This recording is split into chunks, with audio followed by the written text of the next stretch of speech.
Last date, last day video তো কাটা আসার কথা না। এই যে কার্সার রিমুভ করে দিয়েছি, যেদিকে লেখা যাবে সেদিকে কার্সার যাবে।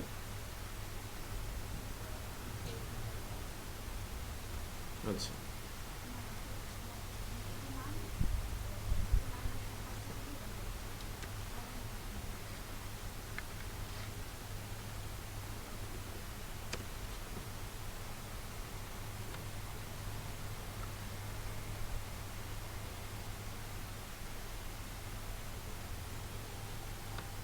এখানে তো প্রোডাক্ট বেশি নেই, মাত্র দুইটা প্রোডাক্ট। আমাদের কাজটা করতে হবে অ্যাডমিনিস্ট্রেটিভ প্যানেল, এবং যেটা লাস্ট ডে পর্যন্ত অর্ডার সেভ হয়েছে, আজকে আমাদের অ্যাডমিন প্যানেলের কাজটা করতে হবে।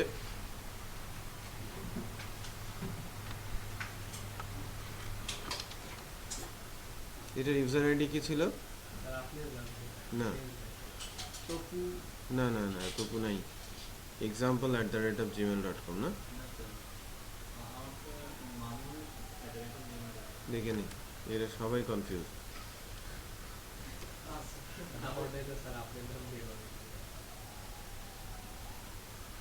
প্রজেক্টের নামেই তো ডেটাবেসটা আছে, তাই না?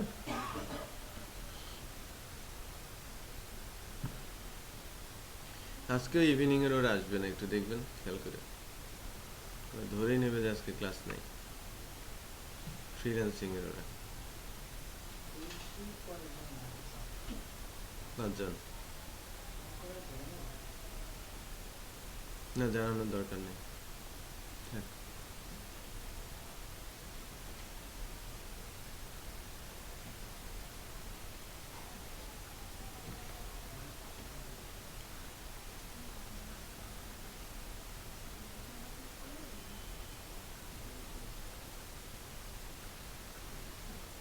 ডিবি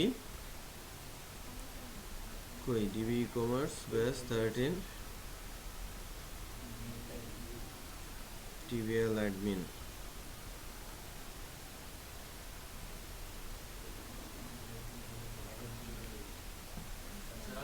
আমারটাও আছে না?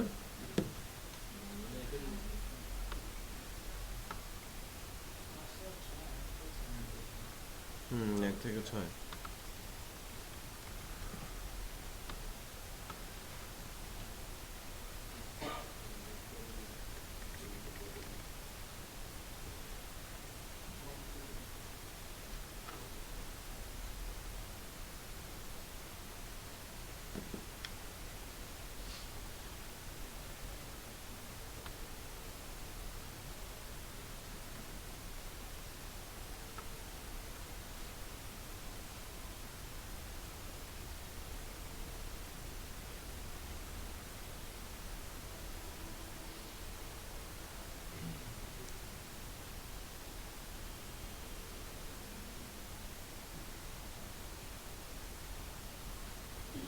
এখানে বিডিটি দিয়ে দেবেন। হুম,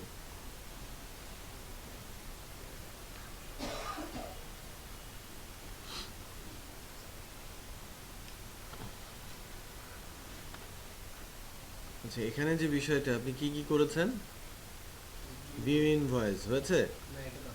হ্যাঁ, ইনভয়েস আমি দেখাবো। তারপরে কি আছে, এডিট। এডিটে নিয়ে কি করেছেন, এডিট অর্ডার, এরকম করলে হলো হলো। সো মানে এডিট অর্ডারটা হচ্ছে আমি যখন ইনভয়েসটা করে দেবো, ইনভয়েসের ভেতরেই এডিট মুডটা নিয়ে আসবেন। কী কী করতে হবে, লাইক আমি অ্যাড্রেস চেঞ্জ করতে চাইতে পারি, আমার বিলিং ইনফরমেশন, আমার শিপিং ইনফরমেশন আমি ওভার দ্য ফোন বলে দিলাম যেটা আমাকে চেঞ্জ করে দেন। আমি এই প্রোডাক্টটা একটা কোয়ান্টিটি কমাতে চাচ্ছি, কোয়ান্টিটি বাড়াতে চাচ্ছি, ওটা করে দেন। সো মানে পুরো ইনভয়েসটার এডিট মুডটা আসবে, বিষয়টা বুঝতে পেরেছেন? আচ্ছা, আর বাকি যেটা আছে ডিলেট, আর এটা কি download, invoice download, PDF download আর কি, এটা দেখা যাবে। সো এটা ডিলেট করলে কিন্তু মানে 3টে টেবিল থেকে, শুধু প্রোডাক্ট টেবিল ছাড়া 3টা টেবিল থেকে ডাটা ডিলিট করতে হবে। পেমেন্ট টেবিল থেকে ডাটা ডিলিট করতে হবে, ঠিক আছে? কাস্টমার টেবিল থেকে 4টা table, payment table, customer table, shipping table, order table, order details table, sorry 5টা টেবিলে ডাটা ডিলিট করতে হবে। কাস্টমার আমি যদি মনে করি, এটা নির্ভর করে, আমরা হয়তো কাস্টমারকে রিজার্ভ করার জন্য সে অর্ডার করলেও, তার অর্ডার ক্যান্সেল হলেও বা ডিলেট করলেও আমি তার ইনফরমেশনগুলো মুছছি না, বাট আমি অবশ্যই শিপিং ইনফরমেশনটা মুছে দিব, পেমেন্ট ইনফরমেশনটা মুছে দিব, অর্ডার টেবিলে অর্ডার ইনফরমেশন মুছবো এবং অর্ডার ডিটেল টেবিলের অর্ডার ডিটেল ইনফরমেশনগুলো মুছে দিব। 4টা টেবিলের ডাটা অবশ্যই রিমুভ করতে হবে। অর্ডার শিরো আর্কাইভ করা হয়, ডিলিট করা হয় না, ডিলিট হয় না, স্ট্যাটাস ফিল দিয়ে ফেলে রাখা হয় যে এটা আর্কাইভ হয়ে গেছে। আচ্ছা, এখন ইনভয়েসের একটা ছোট্ট ব্লুপ্রিন্ট আমাদের জন্য দরকার। এখন এটা এখানে আছে কিনা একটু দেখি। ইনভয়েসটা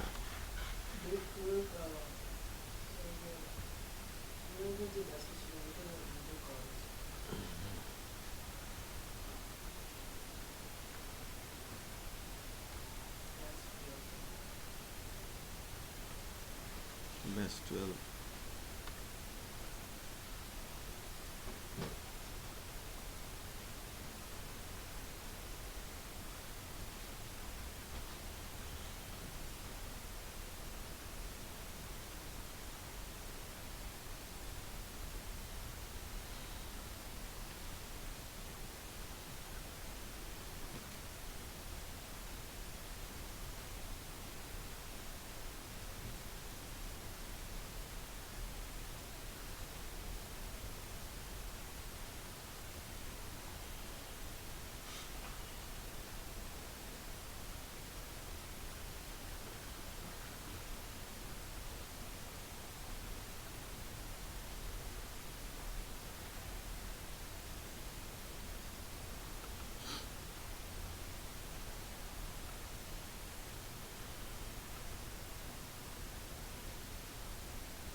ইনভয়েসের পেজটা আমি নিয়ে নিচ্ছি। ইনভয়েসের পেজটা নিয়ে আমরা আমাদের প্রজেক্টে রেখে দিচ্ছি। এটা ছোট একটা টেবিল দিয়ে লেআউট স্ট্রাকচার বানানো আছে। লেফট সাইডে বিলিং ইনফরমেশন, রাইট সাইডে শিপিং ইনফরমেশন, নিচের দিকে order detail information.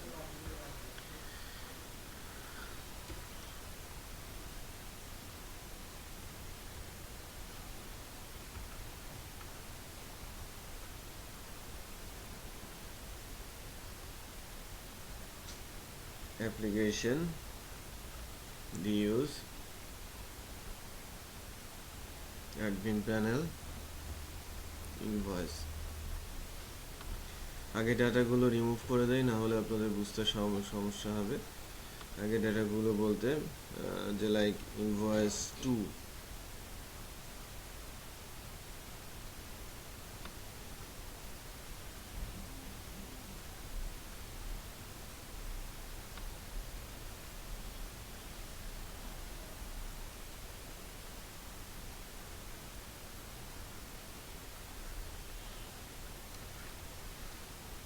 Name,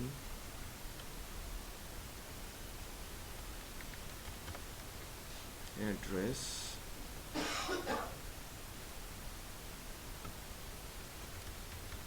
city,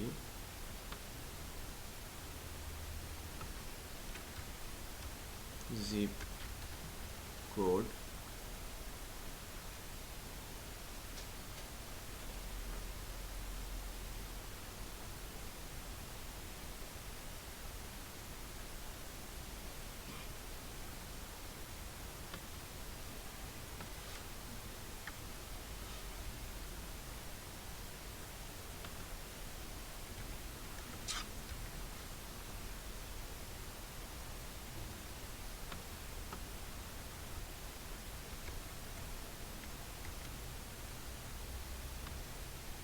একইভাবে এখান থেকে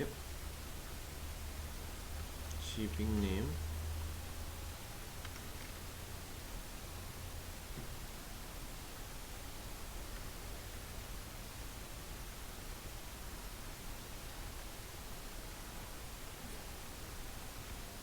name,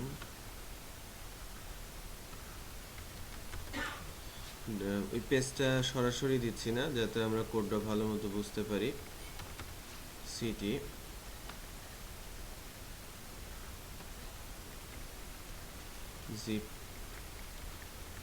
zip code,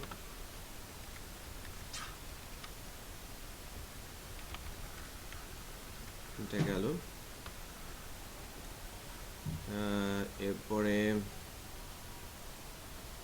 invoice date, এটা আমরা বুঝলেই হবে। ডিউ ডেট এটা আমরা একটু বুঝিয়ে দিব। অর্ডার ডিটেলে এসে টোটালটা পরে স্লুপটা আমরা বুঝতে পারবো, কোডিং বুঝতে পারলেই হবে। রিমুভ করছি না, আপাতত বন্ধ করে রাখছি।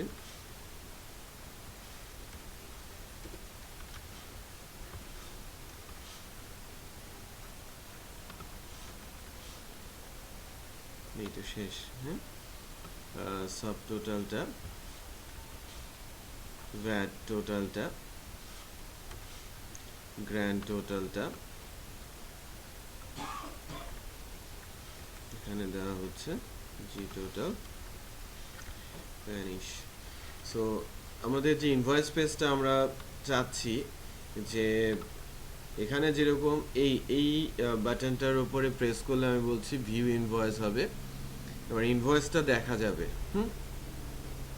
ইনভয়েসে কি থাকবে? কাস্টমারের বিলিং ইনফরমেশন, কাস্টমারের শিপিং ইনফরমেশন, অর্ডারের ডিটেল ইনফরমেশন এবং তাদের ইনভয়েস নাম্বার এবং due date, payment due date.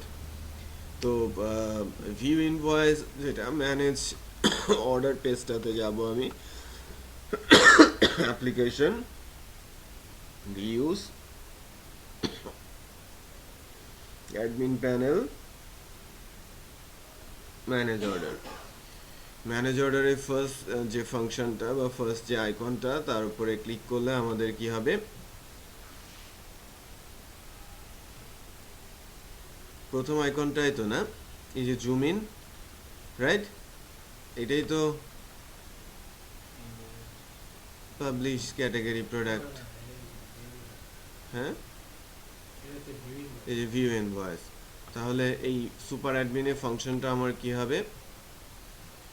Definitely অর্ডারের আইডিটা লাগবে, ভিউ ইনভয়েস, ঠিক আছে? ভিউ আর ইনভয়েস ফাংশনটা আমি লিখছি। কারণ ভিউ অর্ডার আইডি, অর্ডারের আইডিটা আমি পাস করছি, অর্ডারের আইডিটা আমি পাস করছি এখানে।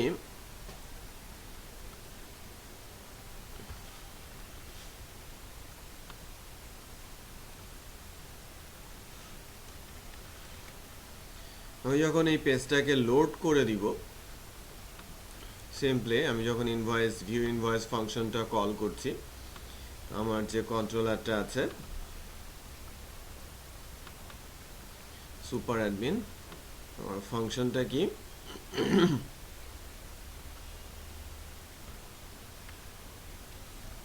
Public function view invoice, parameter আকারে কি আসে? Dollar order ID.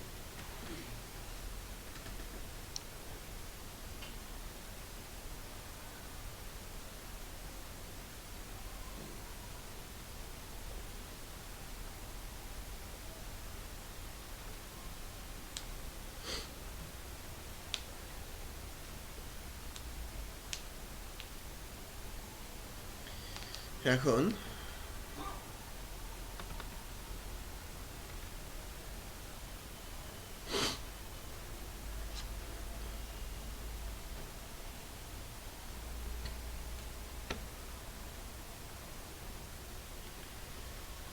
আমি যদি একটা পেজকে লোড করি এখান থেকে,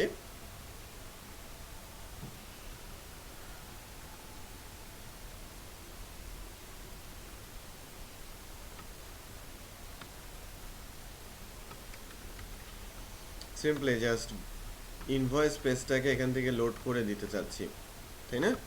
ইনভয়েস পেজটাকে যদি শুধু এখান থেকে লোড করে দিতে চাই, অ্যাডমিন প্যানেলের ভেতরে এই পেজটার নাম কি? Just invoice. আর এই জায়গায় কি পাস হবে? নাল ভ্যালু, তাই না? এবার অ্যাডমিন মাস্টারের মধ্যে ডাটাটা চলে যাবে এবং আর ইনভয়েস পেজটা ডিসপ্লে হবে। ইনভয়েস পেজের ভেতরে পিএসপি এরর দেখা যাচ্ছে, এই জায়গাটাতে পিএসপি এরর আছে। আচ্ছা, এটা ক্লোজ হবে। এখন আমি ইনভয়েস পেজটাকে যদি ডিসপ্লে করাই, এই স্ট্রাকচারটা হচ্ছে এরকম: order view, invoice, name, address, city, zip code, invoice number, invoice date, due date, shipping ইনফরমেশনটা এভাবে আসবে। তারপরে এখানে ওই যে এরর আছে কোনো একটা প্রোডাক্টের জন্য, প্রোডাক্টের নেম, কোয়ান্টিটি, ইউনিট প্রাইস আর টোটাল প্রাইস, দেন সাব টোটাল, ভ্যাট আর গ্র্যান্ড টোটাল এখানে শো করবে। সো সিম্পল একটা ইনভয়েস আমরা তাকে দেখাতে চাচ্ছি। উপরে আপনার লোগো, ইমেজ এগুলো, আবার নিচের দিকে আমরা কিন্তু ওই পেজের ভেতরে সিগনেচার দিয়ে দিতে পারি, রাইট? সো এই পেজটাকে আমরা ম্যানিপুলেট করার চেষ্টা করব এখন। সো এই পেজটাকে যখন আমরা ম্যানিপুলেট করতে যাব, তখন ফার্স্টে আমাকে যেটা লাগবে, আমার কাস্টমার ইনফরমেশন লাগবে, তাই না? এখন আমার হাতে অর্ডার আইডি আছে, অর্ডার আইডি থেকে আমি কাস্টমার ইনফরমেশন কিভাবে পাবো? পাওয়া যাবে। কিভাবে পাওয়া যাবে? আমি অর্ডার আইডি ধরে অর্ডার ইনফরমেশন তুলে নিব। অর্ডার ইনফরমেশনের মধ্যে কাস্টমার আইডি আছে, কাস্টমার আইডি দিয়ে কাস্টমার টেবিল থেকে কাস্টমার ইনফরমেশন পাবো। তারপরে শিপিং ইনফরমেশন আমার পেতে হবে। সো ওই অর্ডার আইডি দিয়ে থেকে আমাদের অর্ডার ইনফো থেকে শিপিং আইডিটা নিব, শিপিং আইডিটা নিয়ে শিপিং ইনফরমেশন পাওয়া যাবে। আর অর্ডার আইডি দিয়ে আমি অর্ডার ডিটেল টেবিল থেকে ডিটেলস ইনফরমেশনও তুলে নিয়ে আসতে পারবো। সো আমার ওই টেবিলের ডিউ সকল ডাটা কিন্তু আমি পাচ্ছি, রাইট? সো অর্ডার আইডি দিয়ে আমি ফার্স্টে অর্ডার ইনফোটা তোলার চেষ্টা করি। সো ডাটার মধ্যে অর্ডার ইনফো দিস। সো আমাদের আগাতে হবে কিন্তু স্টেপ বাই স্টেপ, ধরে কোনটা ধরে কিভাবে করব সেটা আগে প্ল্যান করে নেবেন, লিখে নেবেন, তারপরে করা শুরু করবেন। ওকে, তাহলে আটকানোর সম্ভাবনা কম থাকবে। This super admin model select order by ID.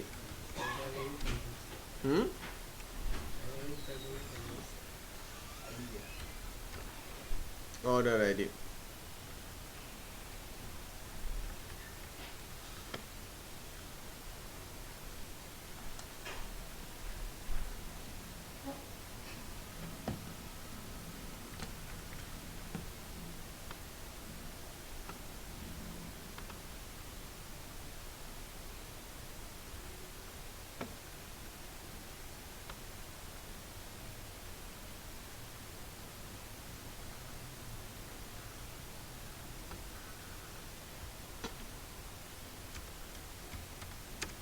Public function select order by ID, order ID,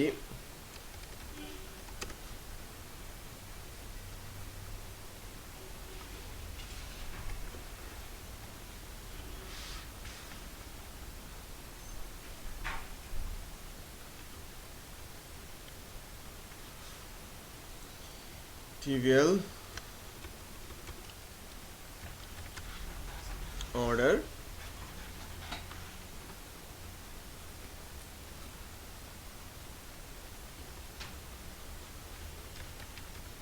order ID dollar order ID। So order আইডির অর্ডার ইনফরমেশনগুলো চলে যাবে এখানে। সো সুপার অ্যাডমিনে অর্ডার ইনফরমেশনগুলো আছে। সো অর্ডার ইনফরমেশনের মধ্যে কি আছে সেগুলো যদি আমরা দেখতে চাই, echo pre printer exit data order info, এর ভেতরে কি আছে সেটা যদি আমরা দেখতে চাই।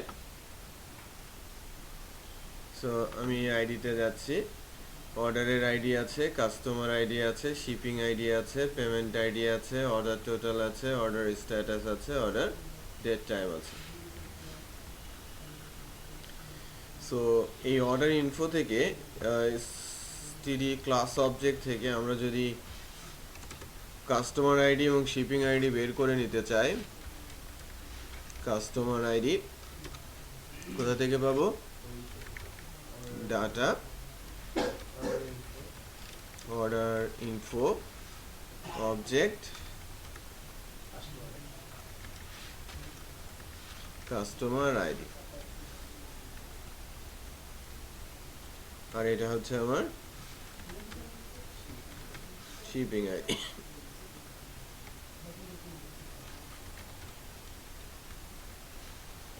তাহলে ইনফরমেশনগুলো আমি পেয়ে গেলাম, কাস্টমার আইডি পেলাম এবং শিপিং আইডি পেলাম, তাই না? এখন কাস্টমার আইডি দিয়ে কাস্টমার ইনফরমেশন, শিপিং আইডি দিয়ে শিপিং ইনফরমেশন পেয়ে যাব।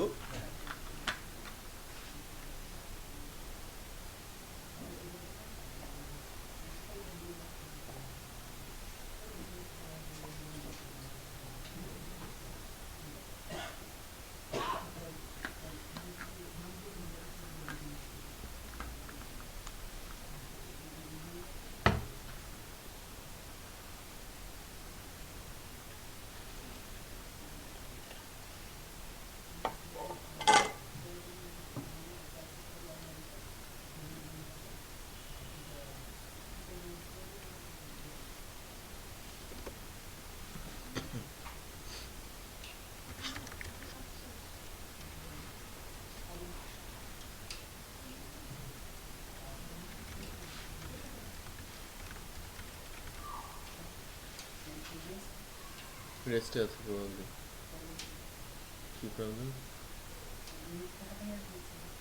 নিয়ে এসো।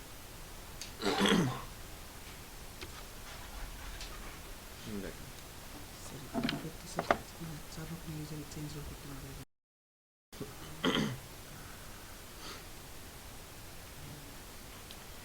এটা কাস্টমার ইনফো, আমি কাস্টমার ইনফোটা নিতে চাচ্ছি। আমার হাতে কি আছে? কাস্টমার আইডি আছে। সো দিস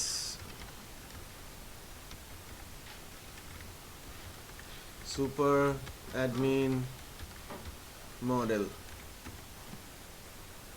এখানে যে কয়েকজন আছে এর মধ্যে অলমোস্ট সবাই সাইট বানাতে পারবে, বাট তপু না, অপু আর শিশির নিয়ে আমার একটা ডাউট আছে। বাকিরা পারবেন? করে দেখাতে হবে কিন্তু, হ্যাঁ করে দেখাতে হবে সার্টিফিকেটের জন্য, শুধু সার্টিফিকেটের জন্য না, নিজের আপডেটের জন্য। আদারওয়াইজ 4টা মাস কেন নষ্ট করবেন? এখানে আসা যাওয়া যাতায়াত থেকে শুরু করে সব কিছু। অপুর কি অবস্থা? হ্যাঁ কাজ করে, করে না?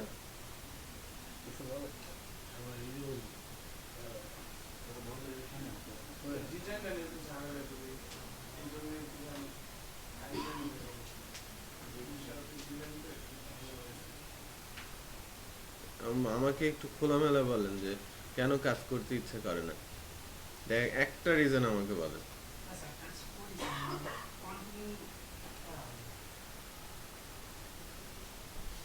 কেন?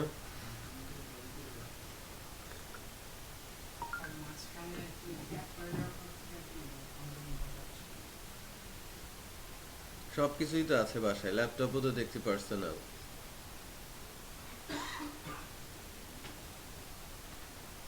ল্যাপটপে কি বসেন রেগুলার, নাকি ফেসবুকিং করেন আর অন্য কিছু করেন? কেন, কি কাজ করেন আমাকে একটু বলেন। না কি করে আপনি, আপনারা বলার দরকার না, ও বলুক কেমন।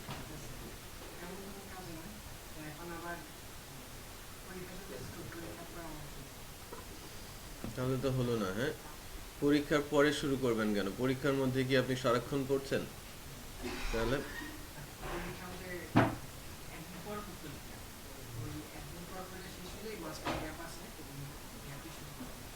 এটাই হচ্ছে আপনার মূল প্রবলেম, আপনি কাজ পেন্ডিং রাখছেন। প্রবলেমটা বুঝতে পেরেছেন? যারা কাজ পেন্ডিং রাখে তারা ওই কাজ কখনোই করতে পারে না। আপনি যে প্ল্যানটা করছেন করার জন্য, ওই সময় গিয়ে আরো নতুন কিছু কাজ আসবে যার জন্য এই কাজটা পেন্ডিং হয়ে যাবে। আপনি কাজটাকে প্রায়োরিটি দিচ্ছেন না, সহজ কথা। আপনার কাছে প্রায়োরিটির ফার্স্টে যে আছে তাকেই আপনি প্রায়োরিটি দিচ্ছেন, হয়তোবা আপনার ফ্রেন্ডের সাথে আড্ডা দিচ্ছেন, সেটাকে আপনি 1 নম্বর প্রায়োরিটিতে রাখছেন এবং ওটা আপনি রেগুলার করছেন। বাট যেটা রেগুলার করা উচিত, যেটা প্রায়োরিটিতে ফার্স্ট আসা উচিত, সেটা হয়তো আমরা সেটা প্রায়োরিটি থেকে সরিয়ে রাখছি না বুঝে।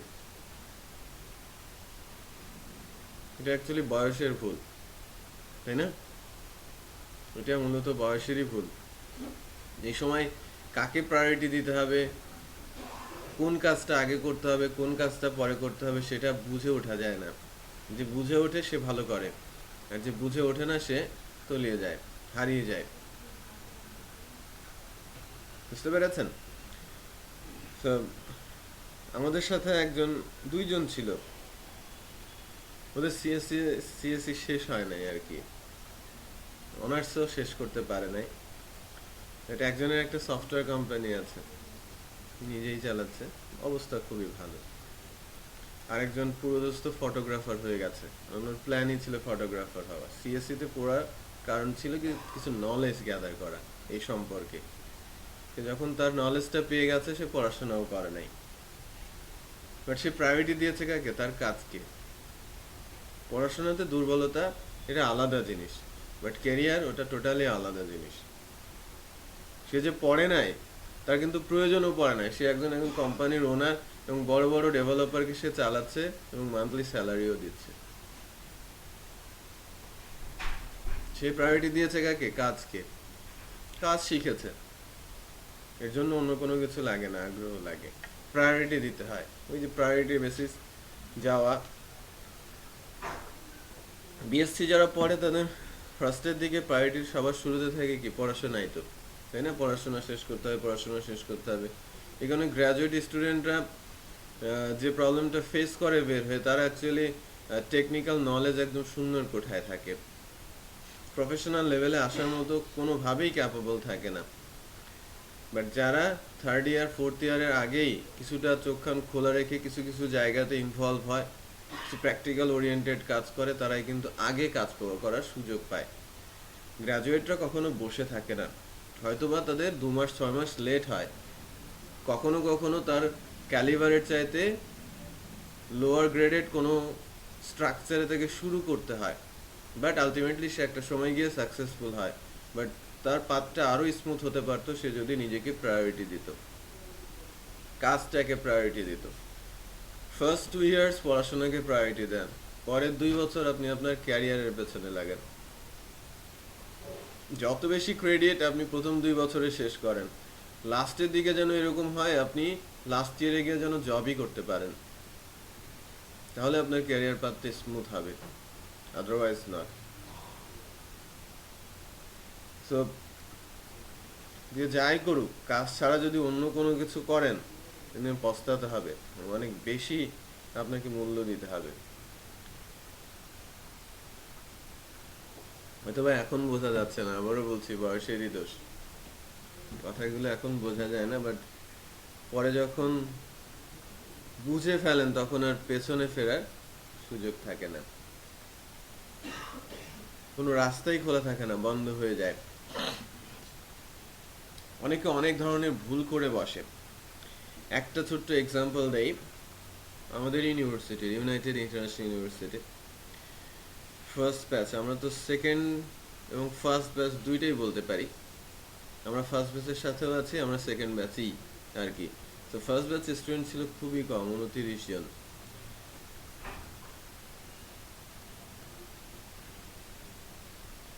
ফয়সাল ভাইদের ব্যাচ, ফয়সাল ভাইদের চিনেন? টিচার হয়েছিল ইউনাইটেডে, চিনেন না আপনারা, বান নাই। তো ওনারা ভর্তি হয়েছিল 2003-তে জানুয়ারি, 2003 জুনে শুরু হয় ইউনিভার্সিটি যখন ফার্স্ট, আর আমরা শুরু করি হচ্ছে 3 এর লাস্টের যে সেমিস্টারটা, ওটা শুরু হয় নভেম্বরে ছিল তখন, ফলে। সো গ্যাপ ছিল 3 মাসের বা 4 মাসের, বাট ম্যাক্সিমাম ক্লাস তাদের সঙ্গে আমাদেরই পড়েছে। ওনারা এশিয়ান ইউনিভার্সিটি থেকে 29 জন স্টুডেন্ট চলে আসছিল একসাথে, এশিয়ান ইউনিভার্সিটি থেকে ইউনাইটেডে। আর আমরা 38 স্টুডেন্ট আসছিলাম, গভর্নমেন্টের একটা ইনস্টিটিউট ছিল বিআইটিএম, এটা ছিল কাটাসুরে, কাটাবন মাঠে, কাটাবন মোড়টার উপরে।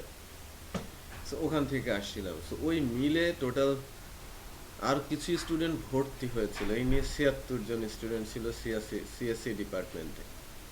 সো এদেরকে মূলত ফার্স্ট ব্যাচ বলে। সো ওর ভেতরে একটা রেজাল্ট ছিল 3.93 লাস্ট রেজাল্ট, ওকে। সে তার ক্যারিয়ারটা কিভাবে নষ্ট করেছে এবং তার অবস্থাটা কি সেটা একটু আলোচনা করছি। ব্রাইট রাইট, আদারওয়াইজ এ ধরনের রেজাল্ট করা রিয়েলি ভেরি টাফ, বিশেষ করে ইউনাইটেডের মতো ইউনিভার্সিটিতে ফার্স্টের দিকে যারা সেই রকম টিচারই ক্লাস নিয়েছে এবং তারা সেভাবেই মার্কিং করেছে। রেজওয়ান খান স্যার খাতা দেখেছে, আমাদের মার্কিং করেছে। হাবিবুর রহমান স্যারের সাথে আমরা পড়েছি। মফিজুর রহমান স্যার অনেকগুলো কোর্স আমাদের নিয়েছেন, তারা মার্কিং, তাদের কাছ থেকে এ পাওয়াটা ভেরি ডিফিকাল্ট। মোর দেন 90% মার্ক পাওয়াটা এত বেশি ডিফিকাল্ট ছিল যে 80 পারলেই গুড এনাফ, মানে বি মাইনাস বা বি। সো ওই সময় যারা ভালো করেছে ডেফিনেটলি ভালো স্টুডেন্ট, বাট সে বিএসসি করার পর জবের চেষ্টা না করে সে বাইরে যাওয়ার প্ল্যান করেছে, অ্যাব্রোড স্টাডির জন্য অনেক জায়গায় দৌড়াদৌড়ি করেছে, কাগজপত্র পাঠিয়েছে, জিআরই করেছে, আইএলটিএস করেছে, হয়ে আর হয় না। অনেকের লাক থাকে না, হয়ে হয় না। এরকম করতে করতে সে তার 6টা বছর নষ্ট করেছে। সে মাস্টার্সও ভর্তি হয় নাই, 6 বছর পরে গিয়ে সে মাস্টার্সে ভর্তি হয়েছে, তাও আবার ড্যাফোডিলে। ওখানে সে 2 বছর নষ্ট করেছে। 8 বছর পর, আমরা 8 বছর পর এখানে, 8 বছর পরে সে আমার সঙ্গে যোগাযোগ করে এবং সে এখন ট্রেনিং করার চেষ্টা করছে। সেটা বুঝতে পারছেন, কিছু শেখার চেষ্টা করছে, জব করবে। তার অবস্থাটা কি? স্টুডেন্ট খারাপ ছিল না, খুব ভালো ছিল। নিজের দোষে কি করে ফেলেছে? তার ক্যারিয়ারটাকে পুরোপুরি নষ্ট করে ফেলেছে। সে হয়তো এরকম অবস্থায় পৌঁছে গেছে যে কথাটা যেটা বলছে আমার সামনাসামনি বসে আছে, আমি তার কথা শুনতে পারছি না, তার কথা আমি শুনতে পারছি না। তার মানে সে হয়তো অনেক জোরে বলার চেষ্টা করছে, আমার পর্যন্ত পৌঁছচ্ছে না। অবস্থাটা বুঝতে পারছেন? সেই অবস্থায় যেন কাউকেই যেতে না হয়। হ্যালো, ওয়ালাইকুম আসসালাম।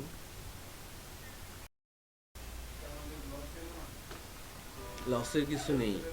আপনি কিন্তু যখন বিএসসি করবেন 1 বছর বেশি হয়তো সেখানে লাগবে, বাট আপনার কাছে 2টা সার্টিফিকেট থাকবে, একটা ডিপ্লোমা সার্টিফিকেট, একটা বিএসসি সার্টিফিকেট। ওই ডিপ্লোমা সার্টিফিকেট দিয়ে আপনি বিএসসি যারা করছে তার আগেই জব পেতে পারেন এবং তার চেয়ে বেশি এক্সপিরিয়েন্সড হয়ে যেতে পারেন। এটা অ্যাকচুয়ালি অনেক বড় একটা অ্যাডভান্টেজ। যদি এটা অ্যাডভান্টেজ হিসেবে ইউজ করতে পারেন তখন, আর যদি না পারেন সেক্ষেত্রে আপনার অ্যাডভান্টেজ থাকবে না, আপনি পিছিয়ে পড়বেন 1 বছর। অ্যাডভান্টেজটা আপনাকে নিতে হবে। আমাদের সাথে দেখেছি অনেকেই বিএসসি করেছে ডিপ্লোমা করে এসে, বাট তারা প্যারালালি জবও করেছে এবং তারা আমাদের চাইতে এক্সপেরিয়েন্স। বিষয়টাকে বোঝাতে পেরেছে? এটা আপনাকে জব পেতে হবে এবং জবের সাথে সাথে পড়াশোনাও করতে হবে, দেন আপনার সময়টা কাজে লাগবে, আদারওয়াইজ না। জাস্ট যেটা একটা কথা বলেছিলাম, আমাদের সাথে যতজনই ছিল যারা ইভিনিংয়ে সুযোগ পেয়েছিল, আমরা কিছু কিছু ক্লাস ইভিনিংয়েও সুযোগ পেতাম, যেহেতু ওপেন ক্রেডিট ছিল। আমরা ডেতেও কোর্স করতাম, ইভিনিংও করতাম। ওই যে বলেছি না যে আমরা 1 বছর নষ্ট করেছিলাম ন্যাশনাল ইউনিভার্সিটিতে, ওইটা কাভার আপ করার চেষ্টা করেছি। 2004 থেকে 2007-এর ফার্স্ট সেমিস্টারেই আমার 157 ক্রেডিট শেষ হয়ে গিয়েছিল। 10 সেমিস্টারে 157 ক্রেডিট করেছিলাম, আমাকে সার্টিফিকেট দেয় নাই। পরে আবার 3 ক্রেডিট করে করে আরো 2টা সেমিস্টার করতে হয়েছে। 4 বছর হতে হবে, 12 সেমিস্টার হতে হবে। পরে দুইটা করে কোর্স রিটেক করেছে। হ্যাঁ, ওপেন ক্রেডিট, বাট ওই পরে আমাদের আটকে দিয়েছে। আমরা মনে করেছিলাম যে আমাদের দিয়ে দেবে সার্টিফিকেট, বাট আমাদের দেয় নাই পরে। হাই হাই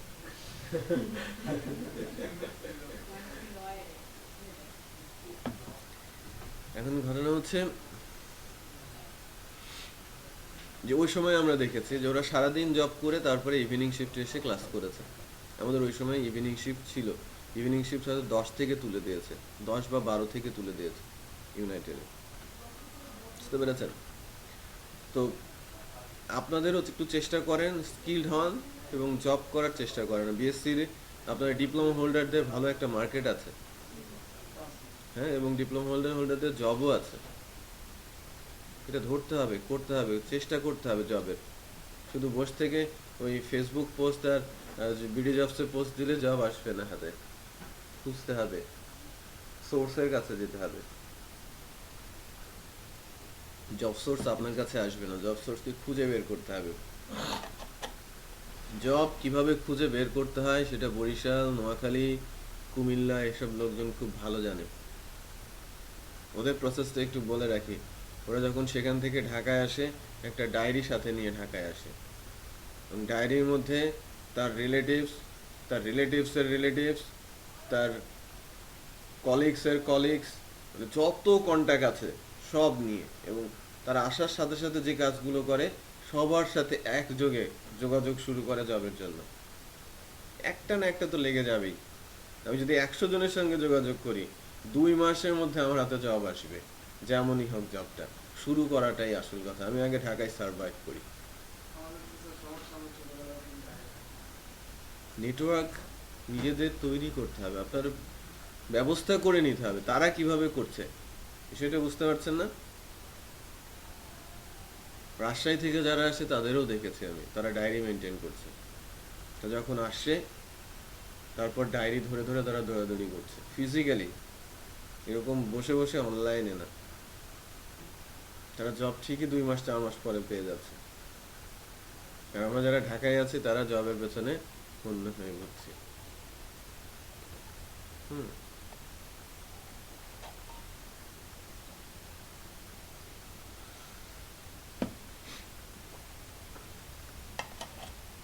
এক্সাম্পলটা মনে রাখবেন। নিজের ক্ষতি নিজেদেরকে নিজের জন্য বড় কাল হয়ে দাঁড়াবে কিন্তু। হুম। ফ্যামিলি সাপোর্ট দিচ্ছে, আপনাকে একসময় ফ্যামিলিকে সাপোর্ট দিতে হবে, এবং সেই সময়টা কিন্তু একদম কাছাকাছি।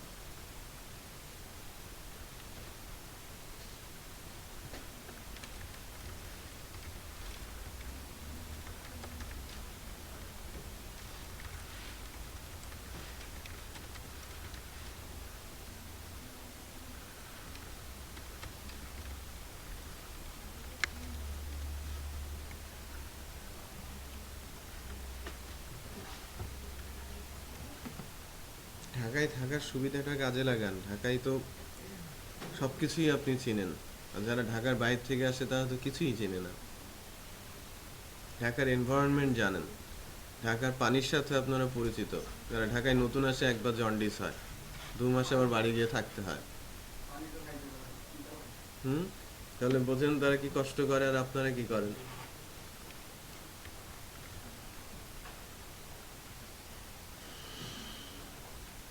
আমারও জন্ডিস হয়েছিল আমি যখন আসি ফার্স্ট।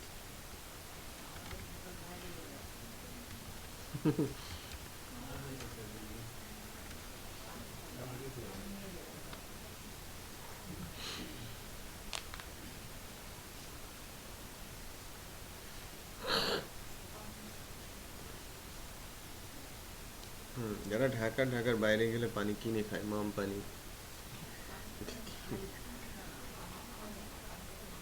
অনেক আয়রন।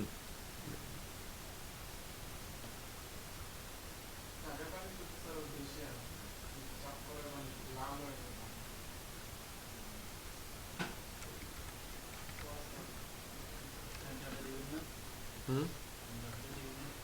না, এই তো এটা তো কাস্টমার আইডিতে চলে আসছে, ভেরিয়েবলে চলে আসছে।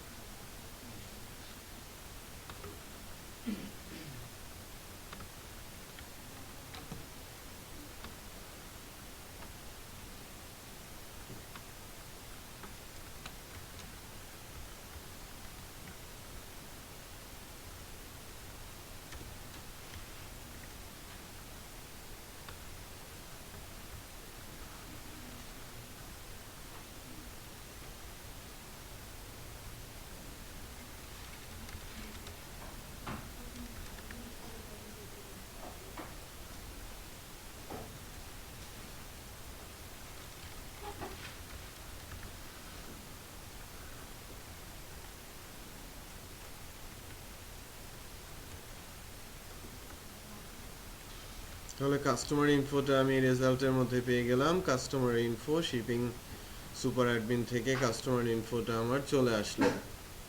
ঠিক একইভাবে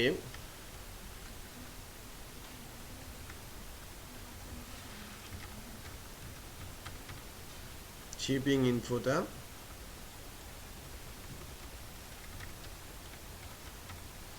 শিপিং আইডিটা পাস করে দিচ্ছি।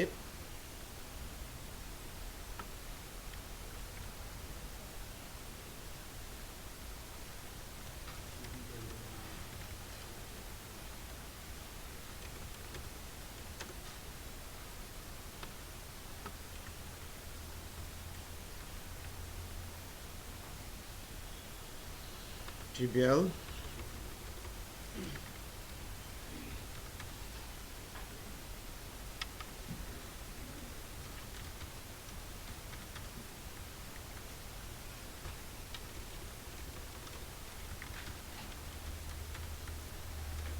শিশিরের বাবা শিশিরকে নিয়ে কিন্তু অনেক টেনশনে থাকে, আমার সাথে মাঝে মাঝে কথা হয়। বুঝতে পেরেছেন বিষয়টা? একটু নিজে বুঝবেন, হ্যাঁ, এবং তার টেনশন কমানোর চেষ্টা করবেন। উনি রিটায়ার্ড করেছেন, রিটায়ার্ড লাইফটা একটু ভালো মতো কাটানোর সুযোগ দেবেন, আপনাদের কারণে যেন সে বিপদে না পড়ে।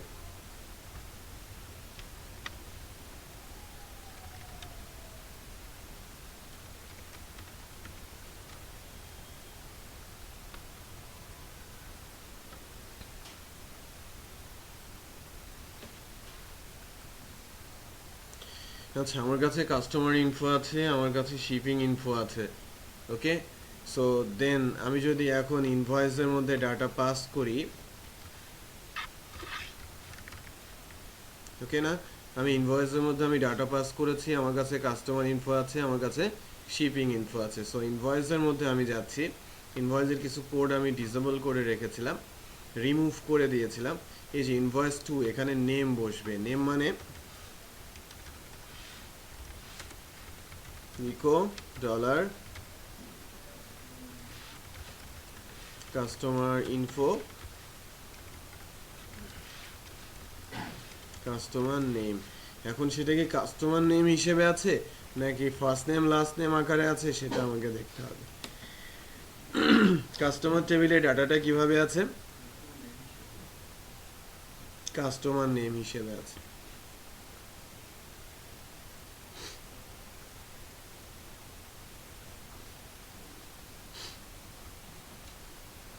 Address,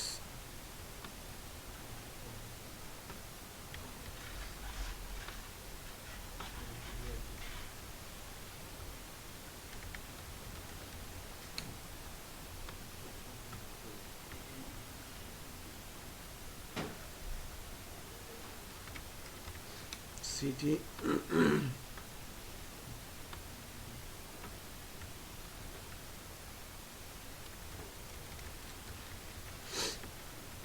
zip code. এবার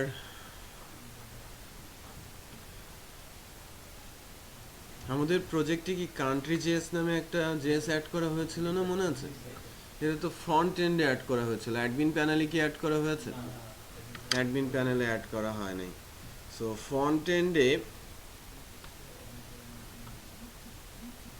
আমি এই জাভাস্ক্রিপ্টটা একটু ইউজ করব, কারণ আমাদের ডেটাবেসে আমাদের ডাটাবেসে কান্ট্রিটা রাখা আছে শর্ট ফরম্যাটে, বিডি এভাবে, আর আমাকে ডিসপ্লে করতে হবে কি বাংলাদেশ এভাবে। তো আমাকে ফুল নেমটা বের করতে হবে, এই জায়গাটা আমি একটু ক্লারিফাই করার চেষ্টা করছি এখন। আগে আমাদের কান্ট্রি জেএসটা অ্যাডমিন প্যানেলের সঙ্গে অ্যাড করে নিই। ফ্রন্ট এন্ডে মাস্টারের সাথে সেটা অ্যাড করা আছে আই থিঙ্ক। এখানে যদি সার্চ দিই, এই যে কান্ট্রি জেএস, এই কান্ট্রি জেএসটা আমি কার সঙ্গে লিঙ্ক করাবো? অ্যাডমিন প্যানেলের অ্যাডমিনের যে মাস্টারটা আছে না, কোথায় গেল? অ্যাডমিন মাস্টারে। আর আই থিঙ্ক অ্যাডমিন মাস্টারের সঙ্গে সেটা লিঙ্ক আপ নেই। জেএস ভ্যাল আছে বাট অ্যাডমিন মাস্টারের সাথে ইয়ে নেই নেই দিলাম কান্ট্রি জেএসটা দিলাম। এখন কান্ট্রি জেএস ফাইলটার মধ্যে একটু ঢোকার চেষ্টা করি। কান্ট্রি জেএস এর মধ্যে কি আছে? জেএস এর মধ্যে একটা ফাইল আছে কান্ট্রি, কই কান্ট্রি জেএস। আমরা লাস্ট ডেতে এই ফাংশনটা বুঝেছিলাম যে কিভাবে প্রিন্ট কান্ট্রি অপশনস ফাংশনের মাধ্যমে একটা ড্রপ ডাউন জেনারেট হয়, এটা করানো হয়েছিল। বাট এই ফাংশনটা কিন্তু আমরা কল করছি, মাত্র কল করছি get full name. Get full name ফাংশনটার মধ্যে আমি কি পাস করেছি, কি তার মানে এখানে কি আছে, বিডি। ফর এক্সাম্পল আমি পাস করেছি এর মধ্যে বিডি, তার মানে country, if country BD equal undefined হয়, কান্ট্রি বিডি ইকুয়াল ইকুয়াল যদি কোনো ভ্যালু না হয়, আমি যদি এমন কোনো কি পাঠাই সেই নামে কোনো কি নেই, তাহলে আনডিফাইন এবং রিটার্ন করবে কি, নাল। এলস রিটার্ন করবে কি, কান্ট্রি স্যারের কি, তার মানে কান্ট্রি কি, কান্ট্রি বিডি মানে কি বাংলাদেশ, সেখান থেকে রিটার্ন করবে কি বাংলাদেশ। সো তখন সরাসরি আমরা আমাদের ইনভয়েসের মধ্যে গিয়ে এখানে আমাদের ফুল নেমটা দেখতে পাবো। আচ্ছা একটু চেক করে দেখি।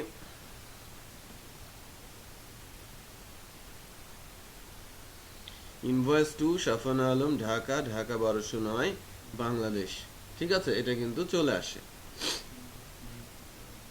Invoice, invoice date, due date, এগুলো নিয়ে আমরা কাজ করবো, এখন ওটা বন্ধ করে রেখেছি আর কি। তাহলে এবার আমাদের কাজ করতে হবে শিপিং ইনফো নিয়ে,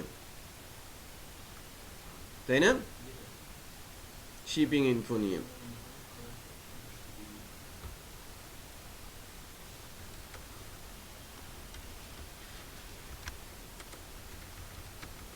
ইকো শিপিং ইনফো, নামটা কি হবে, ডেটাবেসে কি হিসেবে আছে শিপিং এর ইনফরমেশন গুলো, শিপিং নেম হিসেবে আছে, শুধু নেম হিসেবে আছে, শুধু নেম হিসেবে আছে, দিলাম।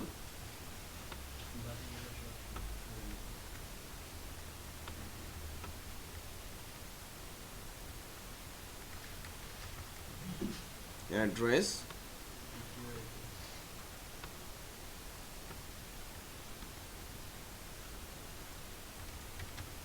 সিটি,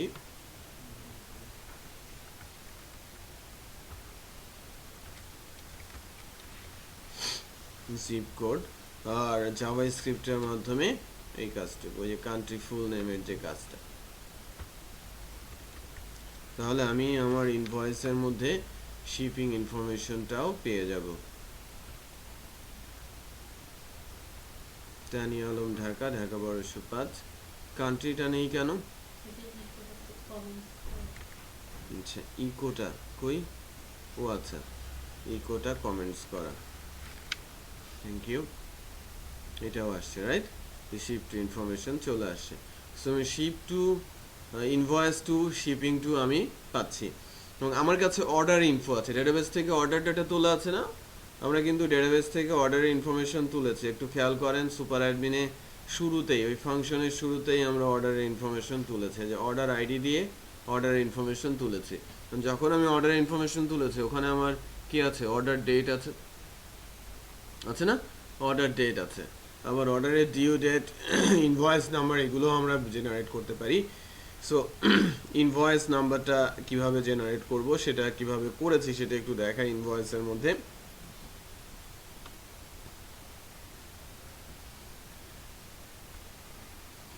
ইনভয়েসের সাথে আমি অর্ডার ইনফো, অর্ডার আইডিটা অ্যাড করে দিয়েছি, তাহলে আমার ইনভয়েস নাম্বারটা এখন কিভাবে আসবে, INV2, ওকে, অর্ডারের আইডি, তার মানে ইনভয়েস নাম্বার কখনোই কি ডুপ্লিকেট হবে না।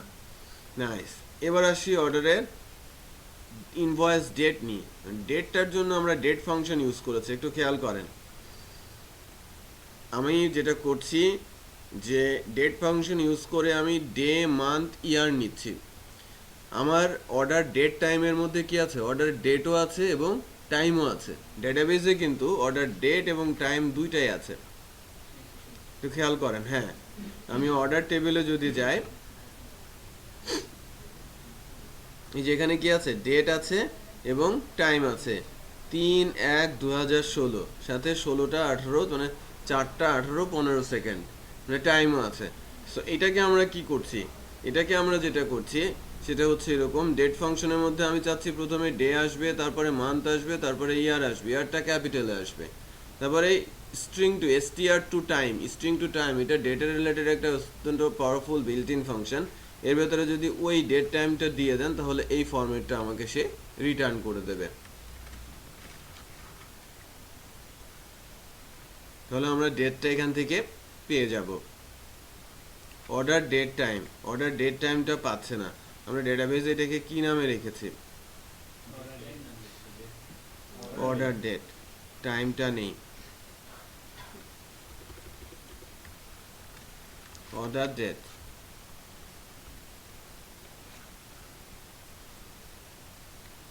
এই যে অর্ডার ডেট 3/1/2016 পেয়েছি না?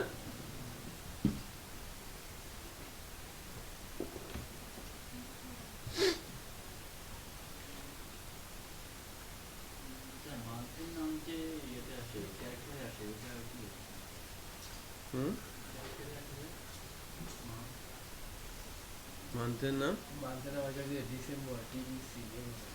ওইটাও করা যায়, ক্যাপিটাল ডি দিলে ওটা চলে আসে।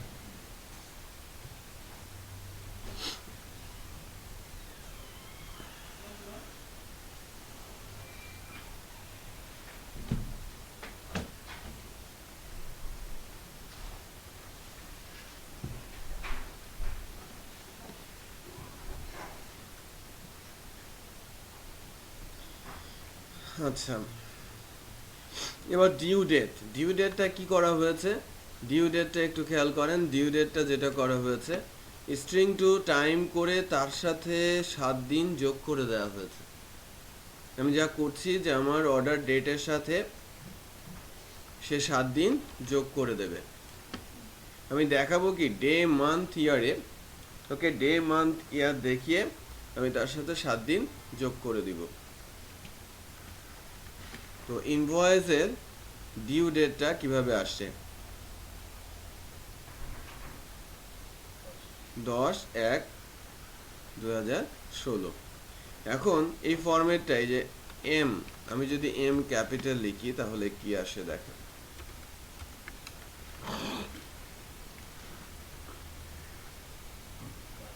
জানুয়ারি, খেয়াল করছেন? সো যেটা আপনি চান, সো ডেট ফাংশনটার যে প্যারামিটার্সগুলো আছে এই প্যারামিটার্সগুলো স্টাডি করতে হবে এবং আপনি যেভাবে ভ্যালু আউটপুট চাচ্ছেন সেটাই আপনি পেতে পারেন।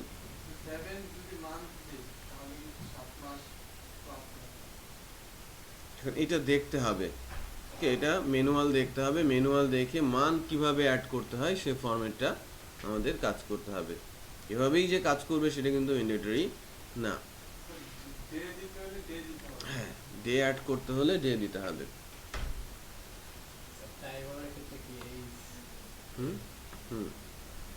আওয়ার মিনিট এভাবে যেতে হবে, আওয়ার মিনিট সেকেন্ড এভাবে যেতে হবে। সো এই পর্যন্ত ছিল আমাদের অর্ডার ইনফো, ইনভয়েস টু আর শিপ টু, আর এখানে আসলো ইনভয়েসের ইনফরমেশনগুলো। সো নাও এবার অর্ডার ডিটেলসের যে পার্টটা সেই পার্টটা আমাদের নিয়ে কাজ করতে হবে। অর্ডার ডিটেলসের যে পার্টটা নিয়ে আমরা কাজ করব, অর্ডার ডিটেলস থেকে অর্ডার ডিটেলস ইনফো তোলার জন্য আমাদের কিন্তু এখনও কোড লিখতে হবে।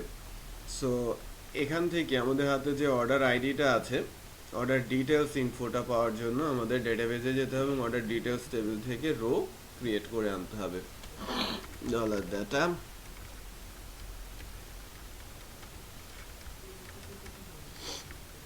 order details info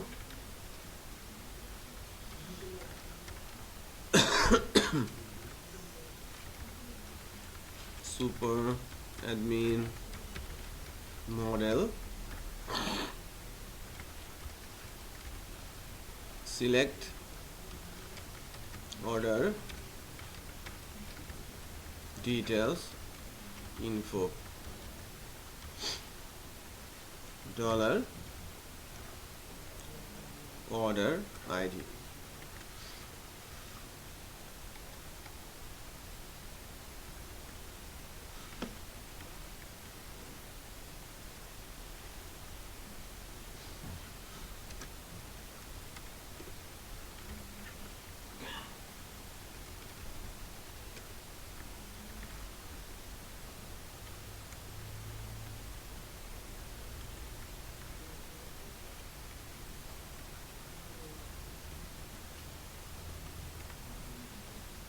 TBL order details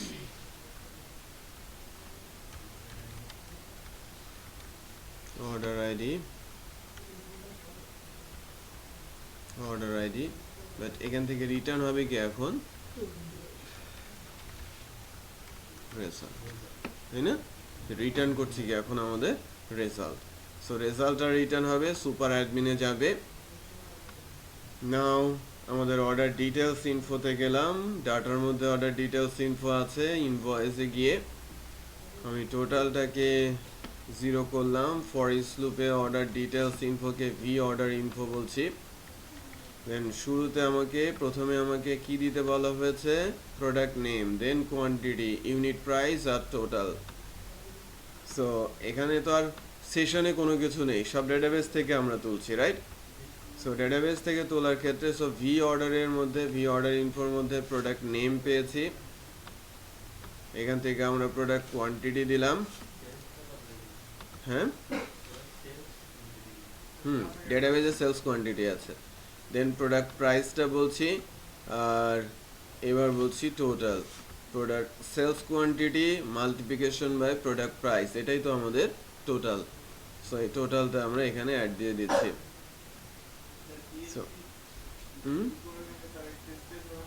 কোথায়?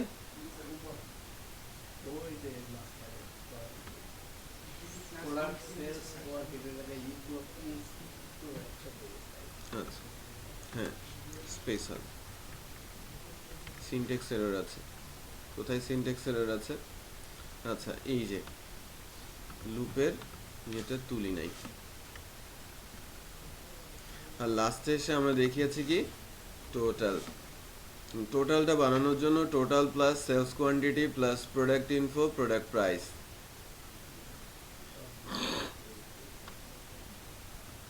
এই টোটালটা সাবটোটাল হিসেবে প্রিন্ট হচ্ছে।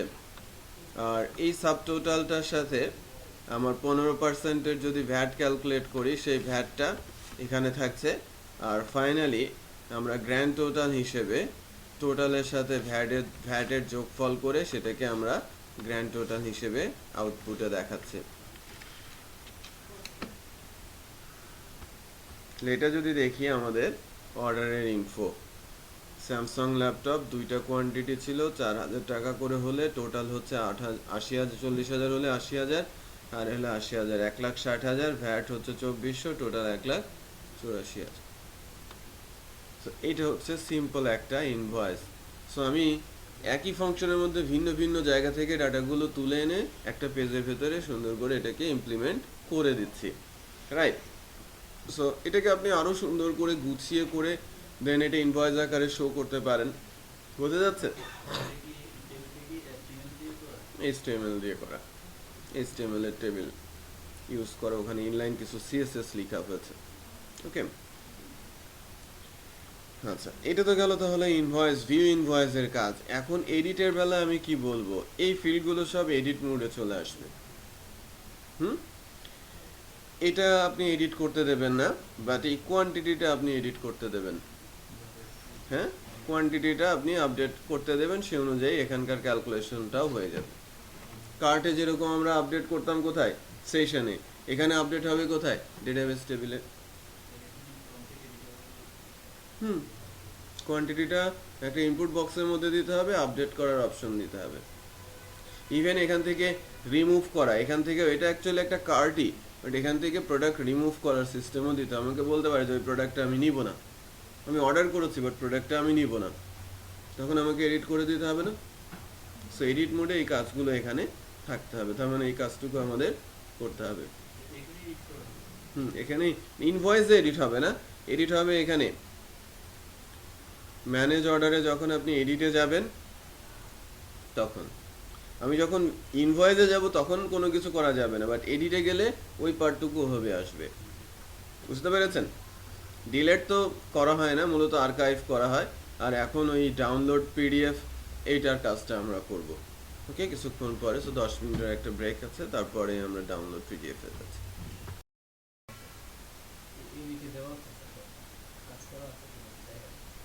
কই এডিটে কিছুই তো দেওয়া নেই।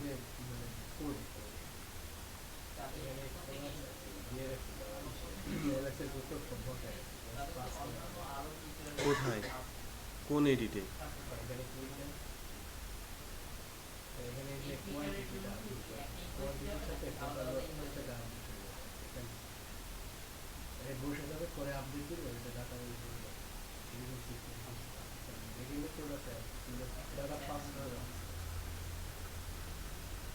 কি করছেন, কি দিলে কি হবে?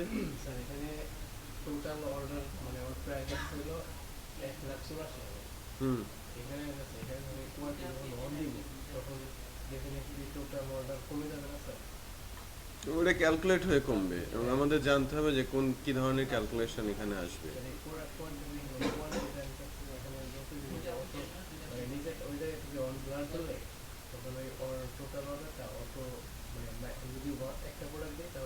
কেন আপনার এই প্রসেসটাই ভুল হয়েছে। প্রসেসটা ভুল হয়েছে কেন বলি, যে এখানে একটু আসেন। আমি যখন এডিটে যাচ্ছি, আমি যখন ভিউয়ে যাচ্ছি, আমার প্রোডাক্ট কোয়ান্টিটি 2 দেখাচ্ছে, এটা ভুল। কেন ভুল বলছি, দেখেন এর প্রোডাক্ট কোয়ান্টিটি কয়টা? 3টা। আপনি ওখানে দেখাচ্ছেন কয়টা? 2টা। এবং একটা প্রোডাক্টের আবার এখানে প্রাইসটা টোটাল প্রাইসই দেখাচ্ছেন 1,84,000 টাকা। সো আপনাকে যেটা করতে হবে যে আপনি যদি এডিট মোডে যান তাহলে এই প্রোডাক্টের এডিট মোডে যেতে হবে, আবার এই প্রোডাক্টের এডিট মোডে যেতে হবে। বুঝতে পেরেছেন? সেক্ষেত্রে আপনি কোয়ান্টিটিটার প্রাইসটা এডিট করতে পারবেন। এখানে যখন এডিটে প্রেস করছেন, সেক্ষেত্রে আপনি 2টা এরকম ইনপুট মানে এডিট ফর্ম তৈরি করতে পারেন। একটা হচ্ছে একটা প্রোডাক্টের জন্য, আর একটা হচ্ছে আরেকটা প্রোডাক্টের জন্য। প্রথমে কাস্টমার ইনফো, দেন আপনি অর্ডার স্ট্যাটাস, পেমেন্ট স্ট্যাটাস দিয়ে রাখলেন, তারপর প্রোডাক্ট নেম, প্রোডাক্টের কোয়ান্টিটি, প্রোডাক্ট নেমটাও আপনি এডিট করতে দেবেন না, প্রোডাক্ট নেম, কোয়ান্টিটি এবং টোটাল প্রাইসটা আপনি এডিট করতে দিলেন। তার মানে এখানে যদি 2টা থাকে, এখানে আসবে অ্যাকচুয়ালি কত? 1,60,000, সরি 80,000, এবং 40,000-এর প্রোডাক্ট যেহেতু, এখানে আসবে কত?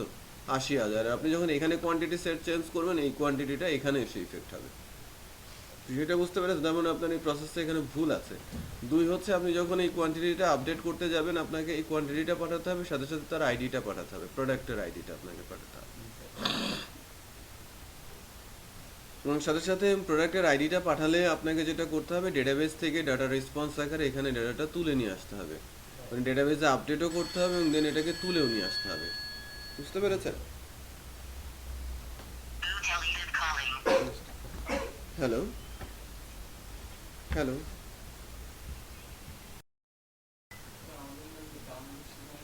হ্যাঁ, পার্সেন্টেজ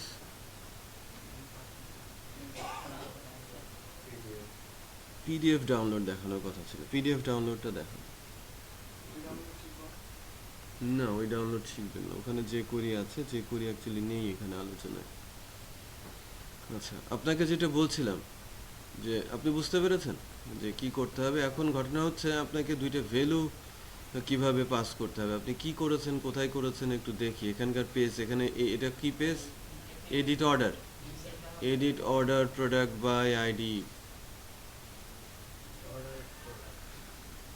নামটামগুলো এখনও ঠিক হয় নাই। অর্ডার প্রোডাক্ট বাই আইডি, ওটা তো আপনি অর্ডার এডিট করতে আসেন, এখানে আবার প্রোডাক্ট কেন আসলো?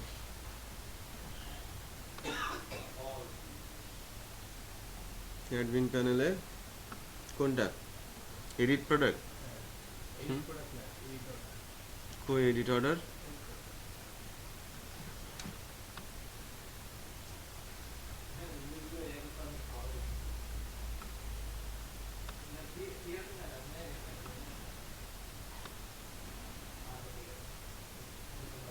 কই আপনার ইয়েটা কই?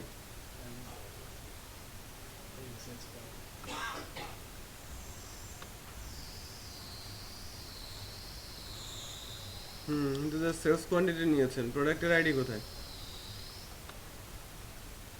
প্রোডাক্ট আইডি কোথায়? সেলস কোয়ান্টিটি তো নিলেন, প্রোডাক্ট আইডি কোথা থেকে পাবেন? আপনি তো কথা বোঝেনই নাই। আপনি প্রোডাক্ট আইডি না নিলে আপডেট করবেন কি করে?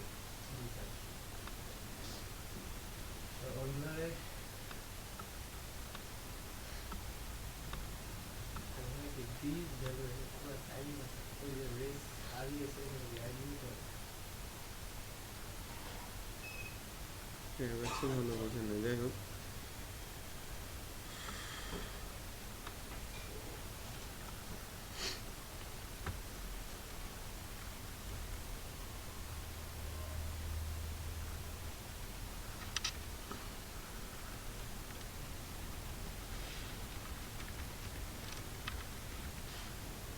Product ID,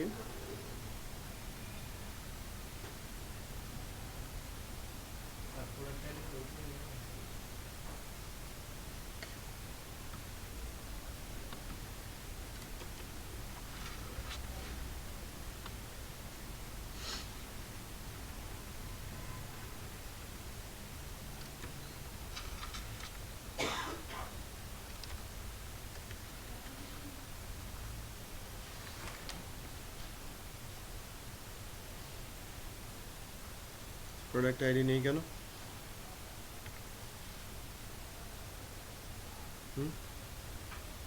order info by আইডির মধ্যে প্রোডাক্ট আইডি নেই কেন? ঠিকই তো আছে, অর্ডার আইডির মধ্যে প্রোডাক্ট ইনফো কিভাবে থাকবে? আপনি ওখান থেকে কিভাবে কোয়ান্টিটি আপডেট করবেন?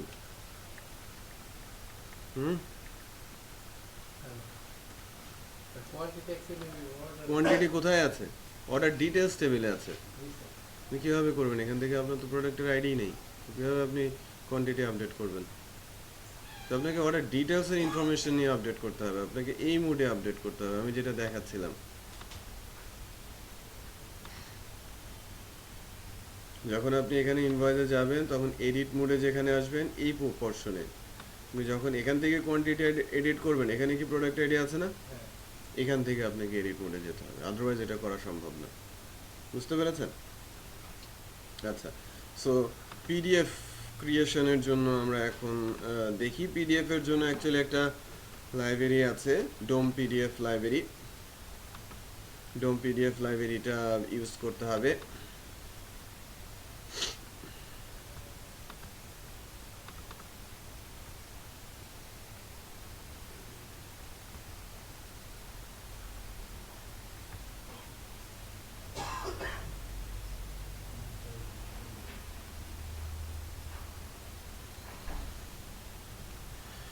ডোম পিডিএফ লাইব্রেরি আর ডোম পিডিএফ হেল্পার আমরা আমাদের প্রজেক্টে অ্যাড করে নিচ্ছি।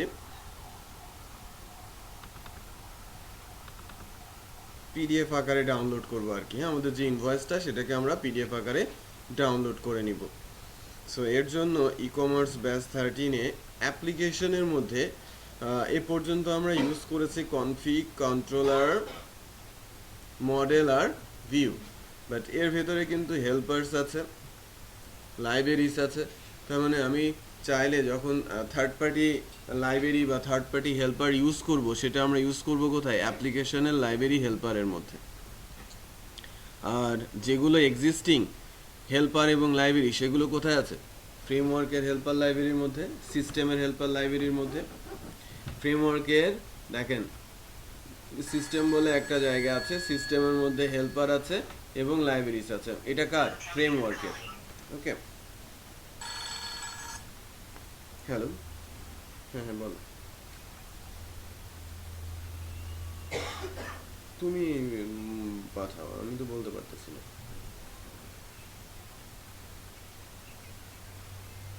আমি অনলাইন হচ্ছি, সমস্যা নেই।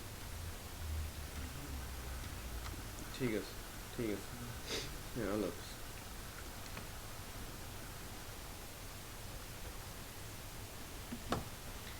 দেখেন সিস্টেমের যে হেল্পার আছে, এখানে সিস্টেম হেল্পারগুলো, এটা ফ্রেমওয়ার্কের নিজস্ব হেল্পার, এখানে ফ্রেমওয়ার্কের নিজস্ব লাইব্রেরিগুলো ইউজ করা হচ্ছে, ঠিক আছে। এখন অ্যাপ্লিকেশনের হেল্পারের মধ্যে আমি একটা হেল্পার অ্যাড করছি। এটা একটা অ্যাকচুয়ালি থার্ড পার্টি হেল্পার, ডোম পিডিএফ, হিউজ একটা হেল্পার। এটা সাইজ কয়েক মেগাবাইট। আমাদের কোঅর্ডিনেটরের সাইজ কত কে বলতে পারে? 10 পয়েন্ট সামথিং। আনজিপ অবস্থায় 10 পয়েন্ট সামথিং, বাট এই ডোম পিডিএফটা নিজেই 15 MB, ঠিক আছে। অনেক ভেতরে অনেক লাইব্রেরি টাইব্রেরি আছে। আর ডোম পিডিএফ হেল্পার বলে একটা হেল্পার তৈরি করা আছে। এই হেল্পারটা অ্যাকচুয়ালি তৈরি করা আমাদেরই, বাট এই এই ডোম পিডিএফ লাইব্রেরিটা বা হেল্পারটা ডাউনলোড করা থার্ড পার্টি আর কি। এই পিডিএফ ক্রিয়েট ফাংশনটা তৈরি করা, ওকে, পিডিএফ ক্রিয়েট ফাংশনটা তৈরি করা। এই পিডিএফ ক্রিয়েট ফাংশনটা আমরা নিজেরা ইউজ করব আর কি।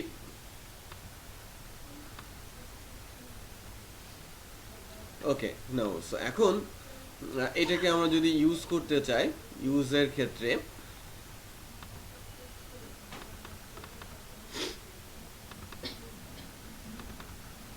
এটা ইউজ করাই আছে। আমি জাস্ট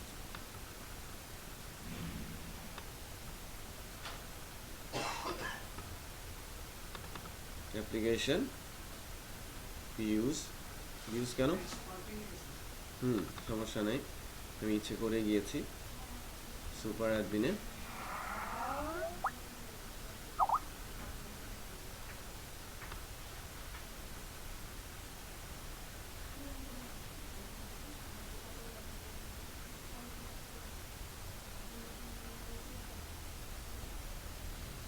ভিউ ইনভয়েস, এটা আমাদের হয়েছে ক্রিয়েট ইনভয়েস।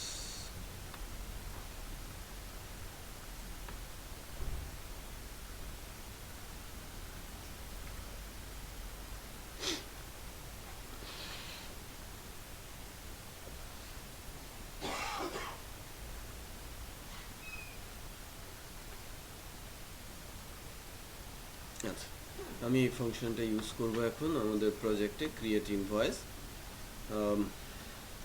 কোথায় আমরা ক্রিয়েট ইনভয়েসটা নিব? সুপার অ্যাডমিনে ভিউ ইনভয়েসের নিচেই রাখছি ক্রিয়েট ইনভয়েসটা। আর ক্রিয়েট ইনভয়েস ফাংশনটা কল হবে অর্ডার আইডি সহ ম্যানেজ অর্ডার থেকে।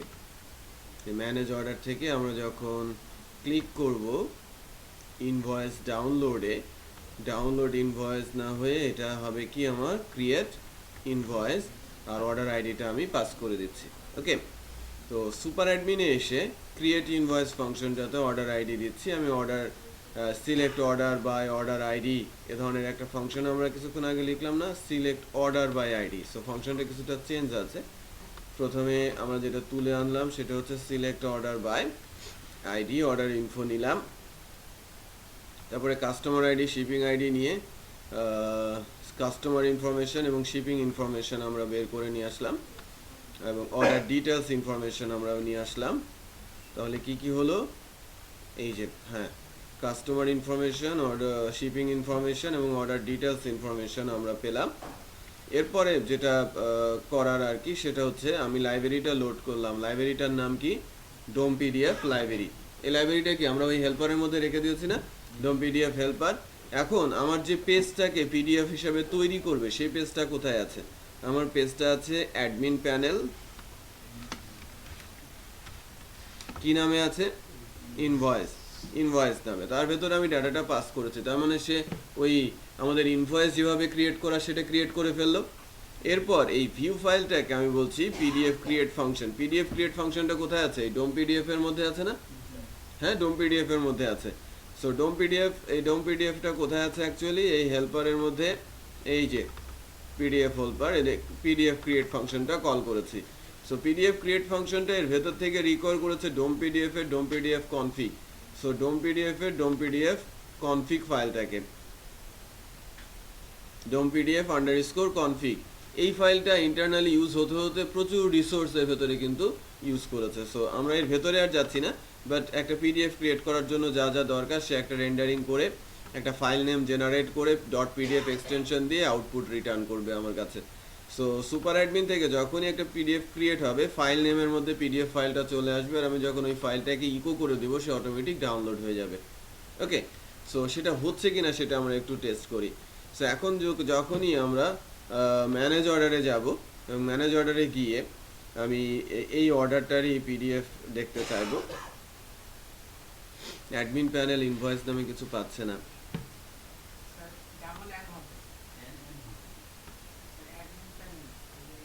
ও আচ্ছা, সরি, দুইটা এন হবে।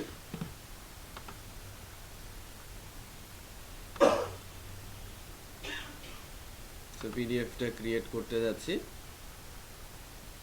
এই যে আমার একটা পিডিএফ এসেছে অর্ডার আইডি 2 সহ। এখন এই পিডিএফটা আমি সেভ করে রাখি, সেভ করে ওপেন করি। আমি ডেস্কটপেই সেভ করছি, ঠিক আছে? আমি ডেস্কটপে সেভ করছি, ডেস্কটপে সেভ করে সেভ দিয়ে দিচ্ছি। সেভ হয়েছে। এখন এই পিডিএফ রিডার দিয়ে এটাকে ভিউ করি।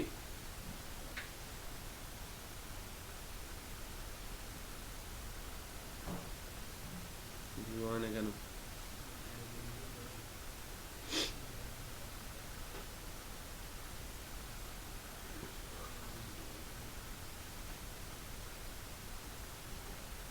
ভিউ হওয়ার কথা ছিল তো, না? এটাই তো, না? ভিউ হয় কিনা দেখি। চলে আসছে। এটা কিন্তু আমার পিডিএফ ফাইল।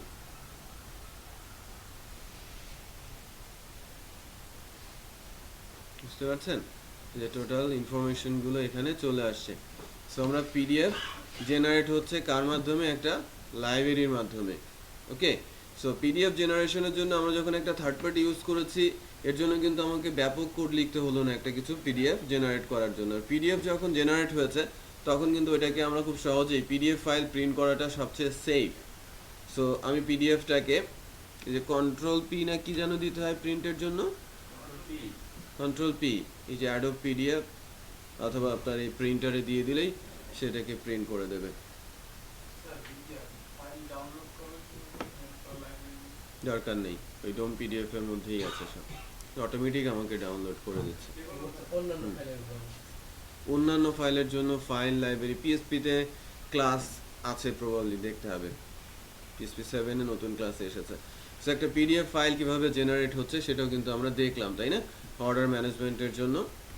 নাইস। সো আমাদের তাহলে বাকি রইলো আর দুইটা ফিচার, একটা হচ্ছে পেজিনেশন, আরেকটা কি?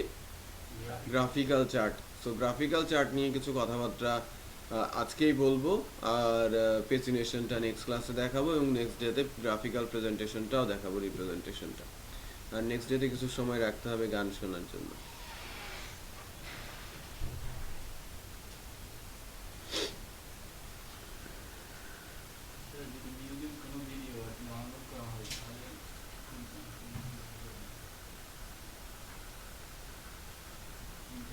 মিউজিক ভিডিওগুলো আপনি নর্মালি যদি ইকো করে দেন, পাথ সহ ইকো করে দেন, প্লেয়েবল কোনো ফাইল না হলে অটোমেটিক ডাউনলোড হয়ে যাবে। এফএলভি বলেন আর আদার্স যে কোনো এক্সটেনশনের ফাইল, আপনি যদি ওয়ার্ড ফাইল ইকো করে দেন ওয়েব থেকে, আপনি একটু খেয়াল করবেন, যদি ওয়েবে একটা ডকুমেন্ট আকারে ওয়ার্ড ফাইল রাখেন ফোল্ডারের মধ্যে, আর হাইপারলিংক রেফারেন্সে ওয়ার্ড ফাইলের পাথটা দিয়ে দেন, যদি ওই হাইপারলিংক রেফারেন্সে ক্লিক করেন ওয়ার্ড ফাইলটা ওপেন হয় না, ডাউনলোড হয়ে যায়। বাট সেটা যদি HTML হয় তাহলে সেটা তো রান হয়ে যাবে ব্রাউজারে। বুঝতে পেরেছেন? বাট পিডিএফ ফাইলও ব্রাউজার কিছু কিছু ব্রাউজার খুলে দেয়, বাট ডক ফাইল বলেন আর আদার্স এক্সটেনশনের ফাইল বলেন সেগুলো কিন্তু রান করে না, অটোমেটিক কি হয়ে যাবে? ডাউনলোড হয়ে যাবে।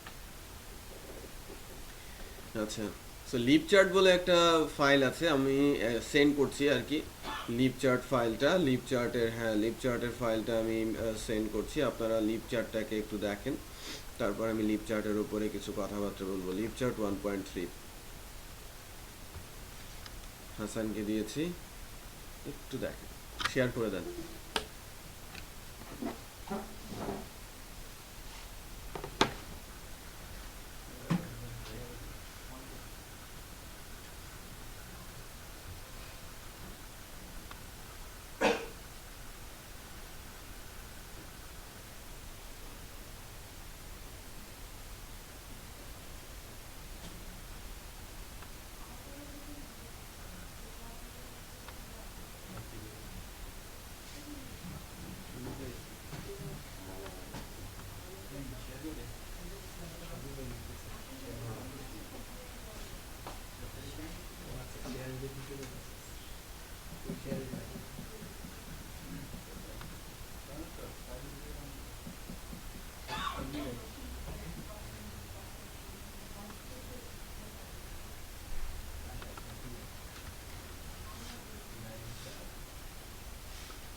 দেলোয়ার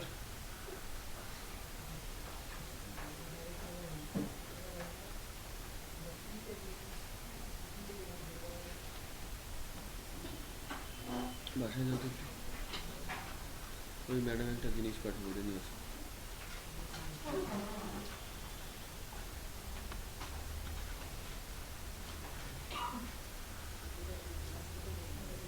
ইয়া চাকরি করে নাকি একটা প্রজেক্ট না জিএসসি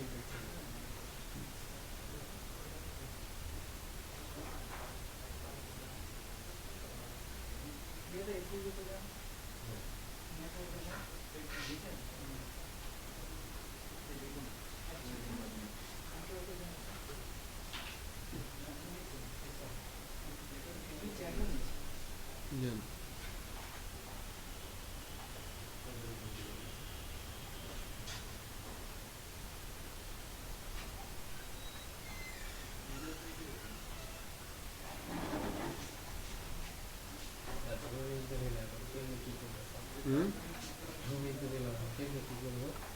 আপলোড করবেন সাইট আপলোডের প্রচুর ভিডিও অনলাইনে আছে।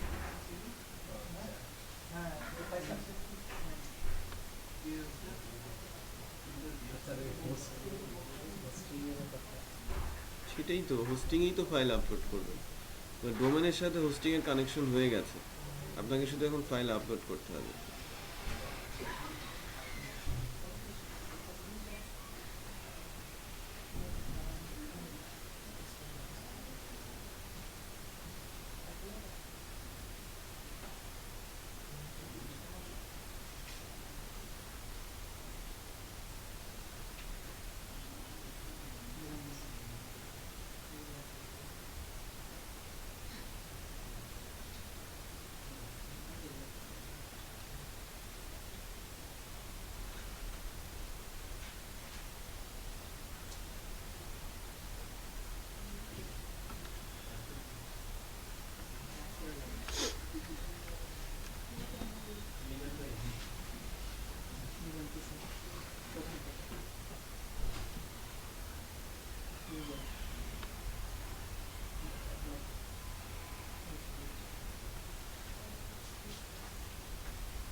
ভাই কি অবস্থা?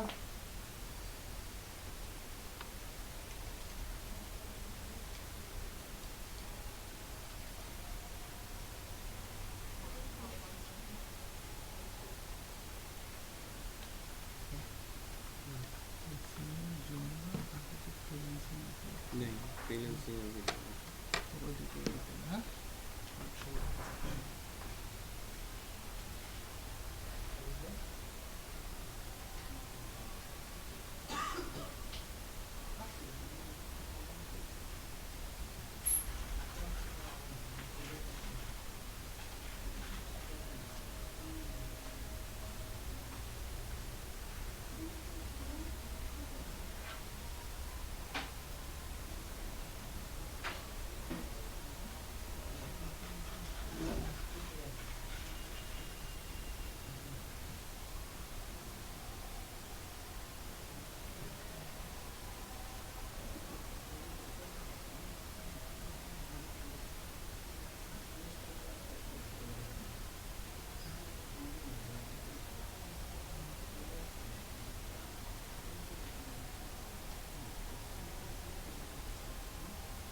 এভাবে তো দুইটা প্যারামিটার, দুইটা আইডি যাবে, আইডি রিচ করবেন কি করে? আপডেট কার্টে গিয়ে এই দুটো প্যারামিটার ধরবেন কি করে আপনি? দুইটাই আসলে দুইটা ভেরিয়েবল করবেন না, যাবে না ভ্যালু। যায় তো যায় আজকে মেসেজ আমার কি দুটো ভ্যালু ইকো করে দেখেন, রেসপন্স টেক্সট আকারে ইকো করে দেখেন।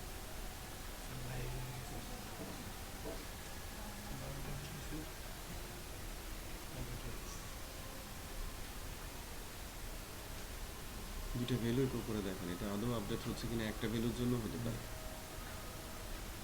ফার্স্ট আপনার ডেটাবেজে কয়টা রেকর্ড আছে? আমি একটাই আপডেট করতেছি। একটা হওয়ার জন্য এটা হচ্ছে ডেফিনেটলি একটা প্রবলেম হবে, কারণ স্ল্যাশ দেওয়ার পর ওই সেগমেন্ট ধরতে পারবে না, প্যারামিটার ধরতে পারবে না। কনক্যাট করে আপনি আন্ডারস্কোর দিয়ে বা আদার্স কোনো কিছু দিয়ে হাইপেন দিয়ে নিতে পারেন, তারপরে স্প্লিট করে নিতে পারেন।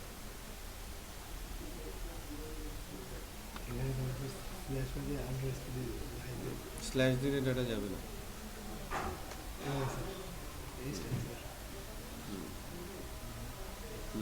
কনক্যাট করলেন, তারপরে ওখানে গিয়ে আবার ভেঙে নিতে হবে। এটাই সমস্যা হয়েছে।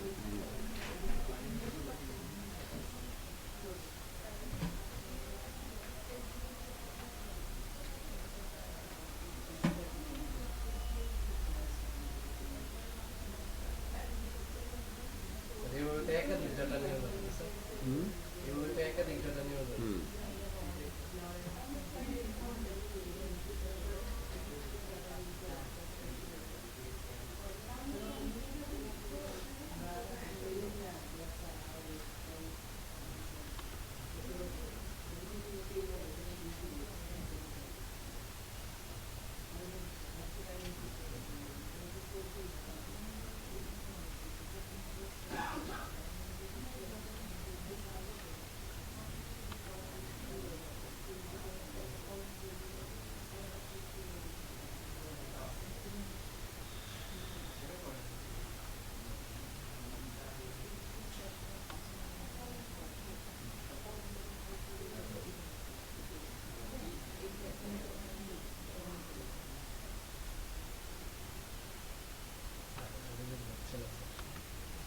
ওগুলো তো হবে না, আপনাকে তো স্প্লিট করতে হবে। কিন্তু আপনি এত কম বুঝতেছেন কেন? আপনি তো কনক্যাট করে নিয়ে আসছেন, এখন স্প্লিট করে দুটো ভেরিয়েবল বানাতে হবে না? কিভাবে বানিয়েছেন নিয়ে আসেন।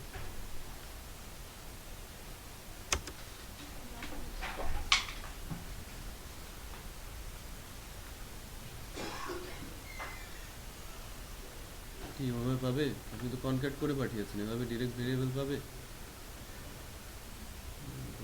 অনেক ঘাটতি আছে। এটা তো একটা স্ট্রিং আকারে পেয়েছে, এখন ওইটাকে স্প্লিট করতে হবে। এখানে একটা ভেরিয়েবল আসবে, সেই ভেরিয়েবলকে আপনি যে হাইফেন দিয়ে কনক্যাট করেছেন সেটা দিয়ে আবার স্প্লিট করে নিতে হবে। পিএসপিতে স্প্লিট নামে একটা ফাংশন আছে, সে আবার দুইটা কী দিয়ে স্প্লিট করবে সেটা দেখে দুটো ভেরিয়েবল পাস করবে আপনি। এটা আপনার মাথায় ঢোকে নেই, জান বসে স্প্লিট ফাংশন দেখেন।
আচ্ছা, এবার একটু আমরা দেখি যে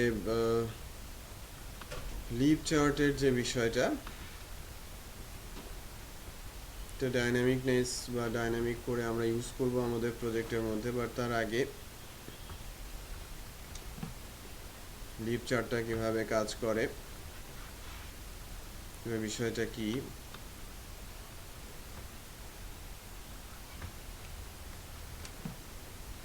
যে lib chart,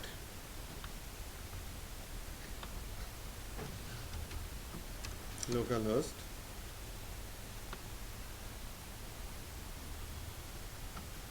lip chart 1.3। Lib চার্টের যে লাইব্রেরিটা আছে এর ভেতরে ক্লাস আছে, ফন্ট আছে, ইমেজ আছে, ওকে, এবং ডকুমেন্টসও আছে যেটা এখান থেকে পড়া যায়। বাট আমরা যদি ডেমো দেখি, ডেমো কোড আছে, এই কোডের মাধ্যমে আমরা এটাকে ইমপ্লিমেন্টও করতে পারি। এটা অ্যাকচুয়ালি অত্যন্ত পাওয়ারফুল একটা গ্রাফিক্যাল চার্ট, মানে একটা গ্রাফিক্যাল লাইব্রেরি। প্রোগ্রামিংয়ের মাধ্যমে সে ইমেজ জেনারেট করে, প্রোগ্রামিংয়ের মাধ্যমে সে একটা ইমেজ জেনারেট করে ফেলতে পারে। আমি যে ডাটাটা দিচ্ছি সেই ডাটার উপর বেস করে সে একটা ইমেজ জেনারেট করে দেবে আমাকে, আর ওই ইমেজটাই আমরা দেখাতে পারবো। কী কী ইমেজ জেনারেট করতে পারে?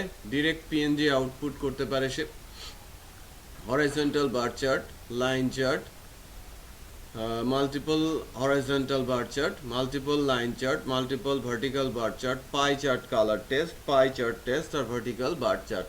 আমি প্রত্যেকটা চার্টই যদি একটু দেখাই, আমি যখনই একটা ফাইলে যাব, এই জেনারেটেড, এখানে একটা পাই চার্টের পিএনজি দেওয়া আছে, ওকে। সো আমি যদি লিপ চার্টের মধ্যে ডেমোতে যাই এবং এখানে জেনারেটেড ফোল্ডারে দেখতে পাই একটা পাই চার্ট আছে, এটাকে আমি ডিলিট করছি। খেয়াল করেন, আমি যখন ব্রাউজারে যাচ্ছি, ব্রাউজারে গিয়ে আমি যখন ভার্টিক্যাল বার চার্ট টেস্ট ফাইলটা ওপেন করছি, একটা বার চার্ট জেনারেট হয়ে আমাকে আউটপুট দেখাচ্ছে। এটাকে আমরা বার চার্ট বলছি। এখানে যে পয়েন্টগুলো আছে, যে 273, 471, 464, এগুলো কিন্তু ভ্যালু আকারে দেওয়া পিএসপিতে, রাইট? এগুলো পিএসপিতে ভ্যালু আকারে দেওয়া, এগুলো পিএসপিতে ভ্যালু আকারেই দেওয়া এই মানগুলো। তার মানে আমরা এটা নিজেরাই করতে পারবো, মানে ডাইনামিক্যালি ভ্যালু দিতে পারবো।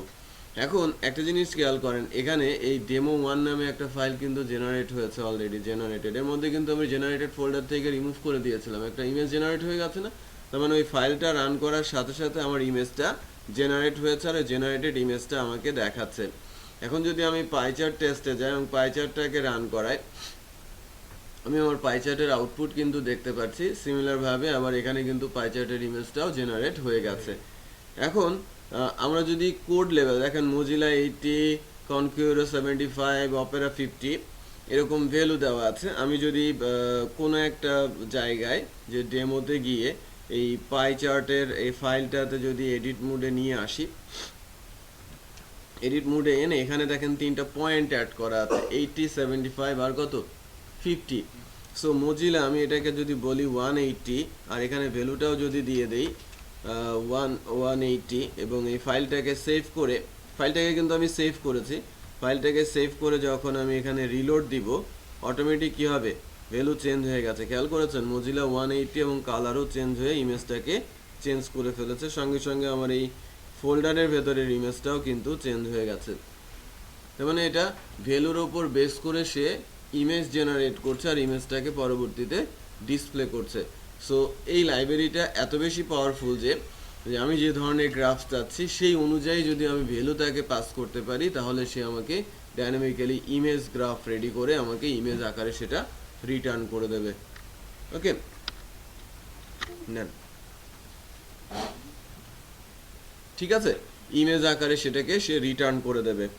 তো এরকম বেশ কিছু চার্ট আছে আমাদের হাতে।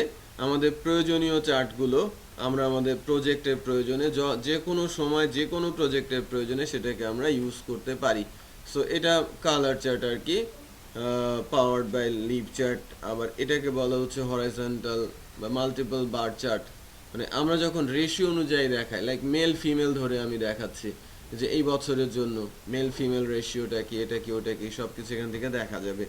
আমি যদি একটা বার চার্টের কথাই বলি, এটা ম্যাক্সিমাম ভ্যালু 600, সো এখানে কিন্তু একটা মার্ক সে কিন্তু রেডি করে নিয়েছে, খেয়াল করেছেন। বাট আমি যদি কোনো একটা যে ভ্যালু লাইক মে 2005 বার চার্টের ফাইলটাকে যদি একটু এডিট করি, ডেমোতে গিয়ে আমি বার চার্টের ভার্টিক্যাল বার চার্টের ফাইলটাকে একটু এডিট করতে চাচ্ছি। ডেমোতে গিয়ে আমি বলছি যে মে 2005-এ আমার ভ্যালু আসছিল 3200, ঠিক আছে, 3200। এখন আমার বার চার্টের সিনারিওটা কেমন হলো একটু দেখি, খেয়াল করেছেন। অটোমেটিক আমার এই প্লটিং কিন্তু 3500-তে চলে গেছে, ওকে, এবং এই অনুযায়ী আমার গ্রাফটাও রেডি। সো আমি লাইব্রেরিটা ইউজ করে খুব সহজেই ডেটাবেসের ডাটা ইমপ্লিমেন্ট করার মাধ্যমে আমরা আমাদের গ্রাফিক্যাল রিপ্রেজেন্টেশন আনতে পারি আমার প্রজেক্টে। ই কমার্সে তেমন বেশি এর ইউজ হয় না, ই কমার্সে গ্রাফিক্যাল রিপ্রেজেন্টেশন দেখানোর সুযোগ খুব কম। বাট আপনি যদি কোনো এক স্কুল ম্যানেজমেন্ট সিস্টেম তৈরি করেন, কত পার্সেন্ট পাস ফেল করেছে বা কত পার্সেন্ট কোন গ্রেড পেয়েছে, সেটা কিন্তু আপনারা ওই পাই চার্টের মাধ্যমে দেখাতে পারেন। আমরা ই কমার্সে যেটা করতে পারি যে গ্রোথ রেটটা, আমার এই ই কমার্সের আর্নিং রেটটা কি, এই মাসে কত ছিল, ওই মাসে কত ছিল, সেই মাসে কত ছিল, টোটাল মান্থ ওয়াইজ সামারি কিন্তু আমি এখান থেকে দেখতে পারি। যদি ই কমার্স ইউজ করতে চাই, হয়তো আমি বার চার্টটা ইউজ করতে পারবো। বিষয়টা বোঝা যাচ্ছে। আমি যদি প্রোডাক্ট কতগুলো অ্যাড হয়েছে এই মাসে, সেই মাসে, গত মাসে, আগের মাসে, তার আগের মাসে, সেটাও কিন্তু আমরা গ্রাফিক্যাল রিপোর্ট দিয়ে দেখতে পারবো। ওকে, সো এই ছিল অ্যাকচুয়ালি রিপোর্ট সম্পর্কে ধারণা। আপনারা এই লাইব্রেরিটা নিয়ে একটু ঘাটাঘাটি করবেন। আজকে প্রজেক্টটার মধ্যে আমি লিপ চার্টটা দিয়ে দিচ্ছি, বাসায় গিয়ে এটা আলাদা করে নিয়ে দেখার চেষ্টা করবেন, তাহলে আমরা পরবর্তীতে এটাকে ইউজ করতে পারবো। আমাদের আর হাতে আছে একটা ক্লাস, ওই দিন আমরা লিপ চার্টটা দেখবো, পেজিনেশনটা দেখবো, তাহলে আমাদের কোর্স কারিকুলামটা মোটামুটি শেষ হবে। আর নেক্সট ক্লাস থেকে 1 মাসের মধ্যে একটা ডেট আমি কল করব, ওই ডেটে এসে প্রজেক্ট জমা দিতে হবে। এবং আপনারা এর আগে অবশ্যই একটা প্রজেক্টের নাম কিন্তু খাতায় লিখে গেছেন, যেটা আপনারা সাবমিট করতে চাচ্ছেন। ওকে, সো থ্যাংক ইউ।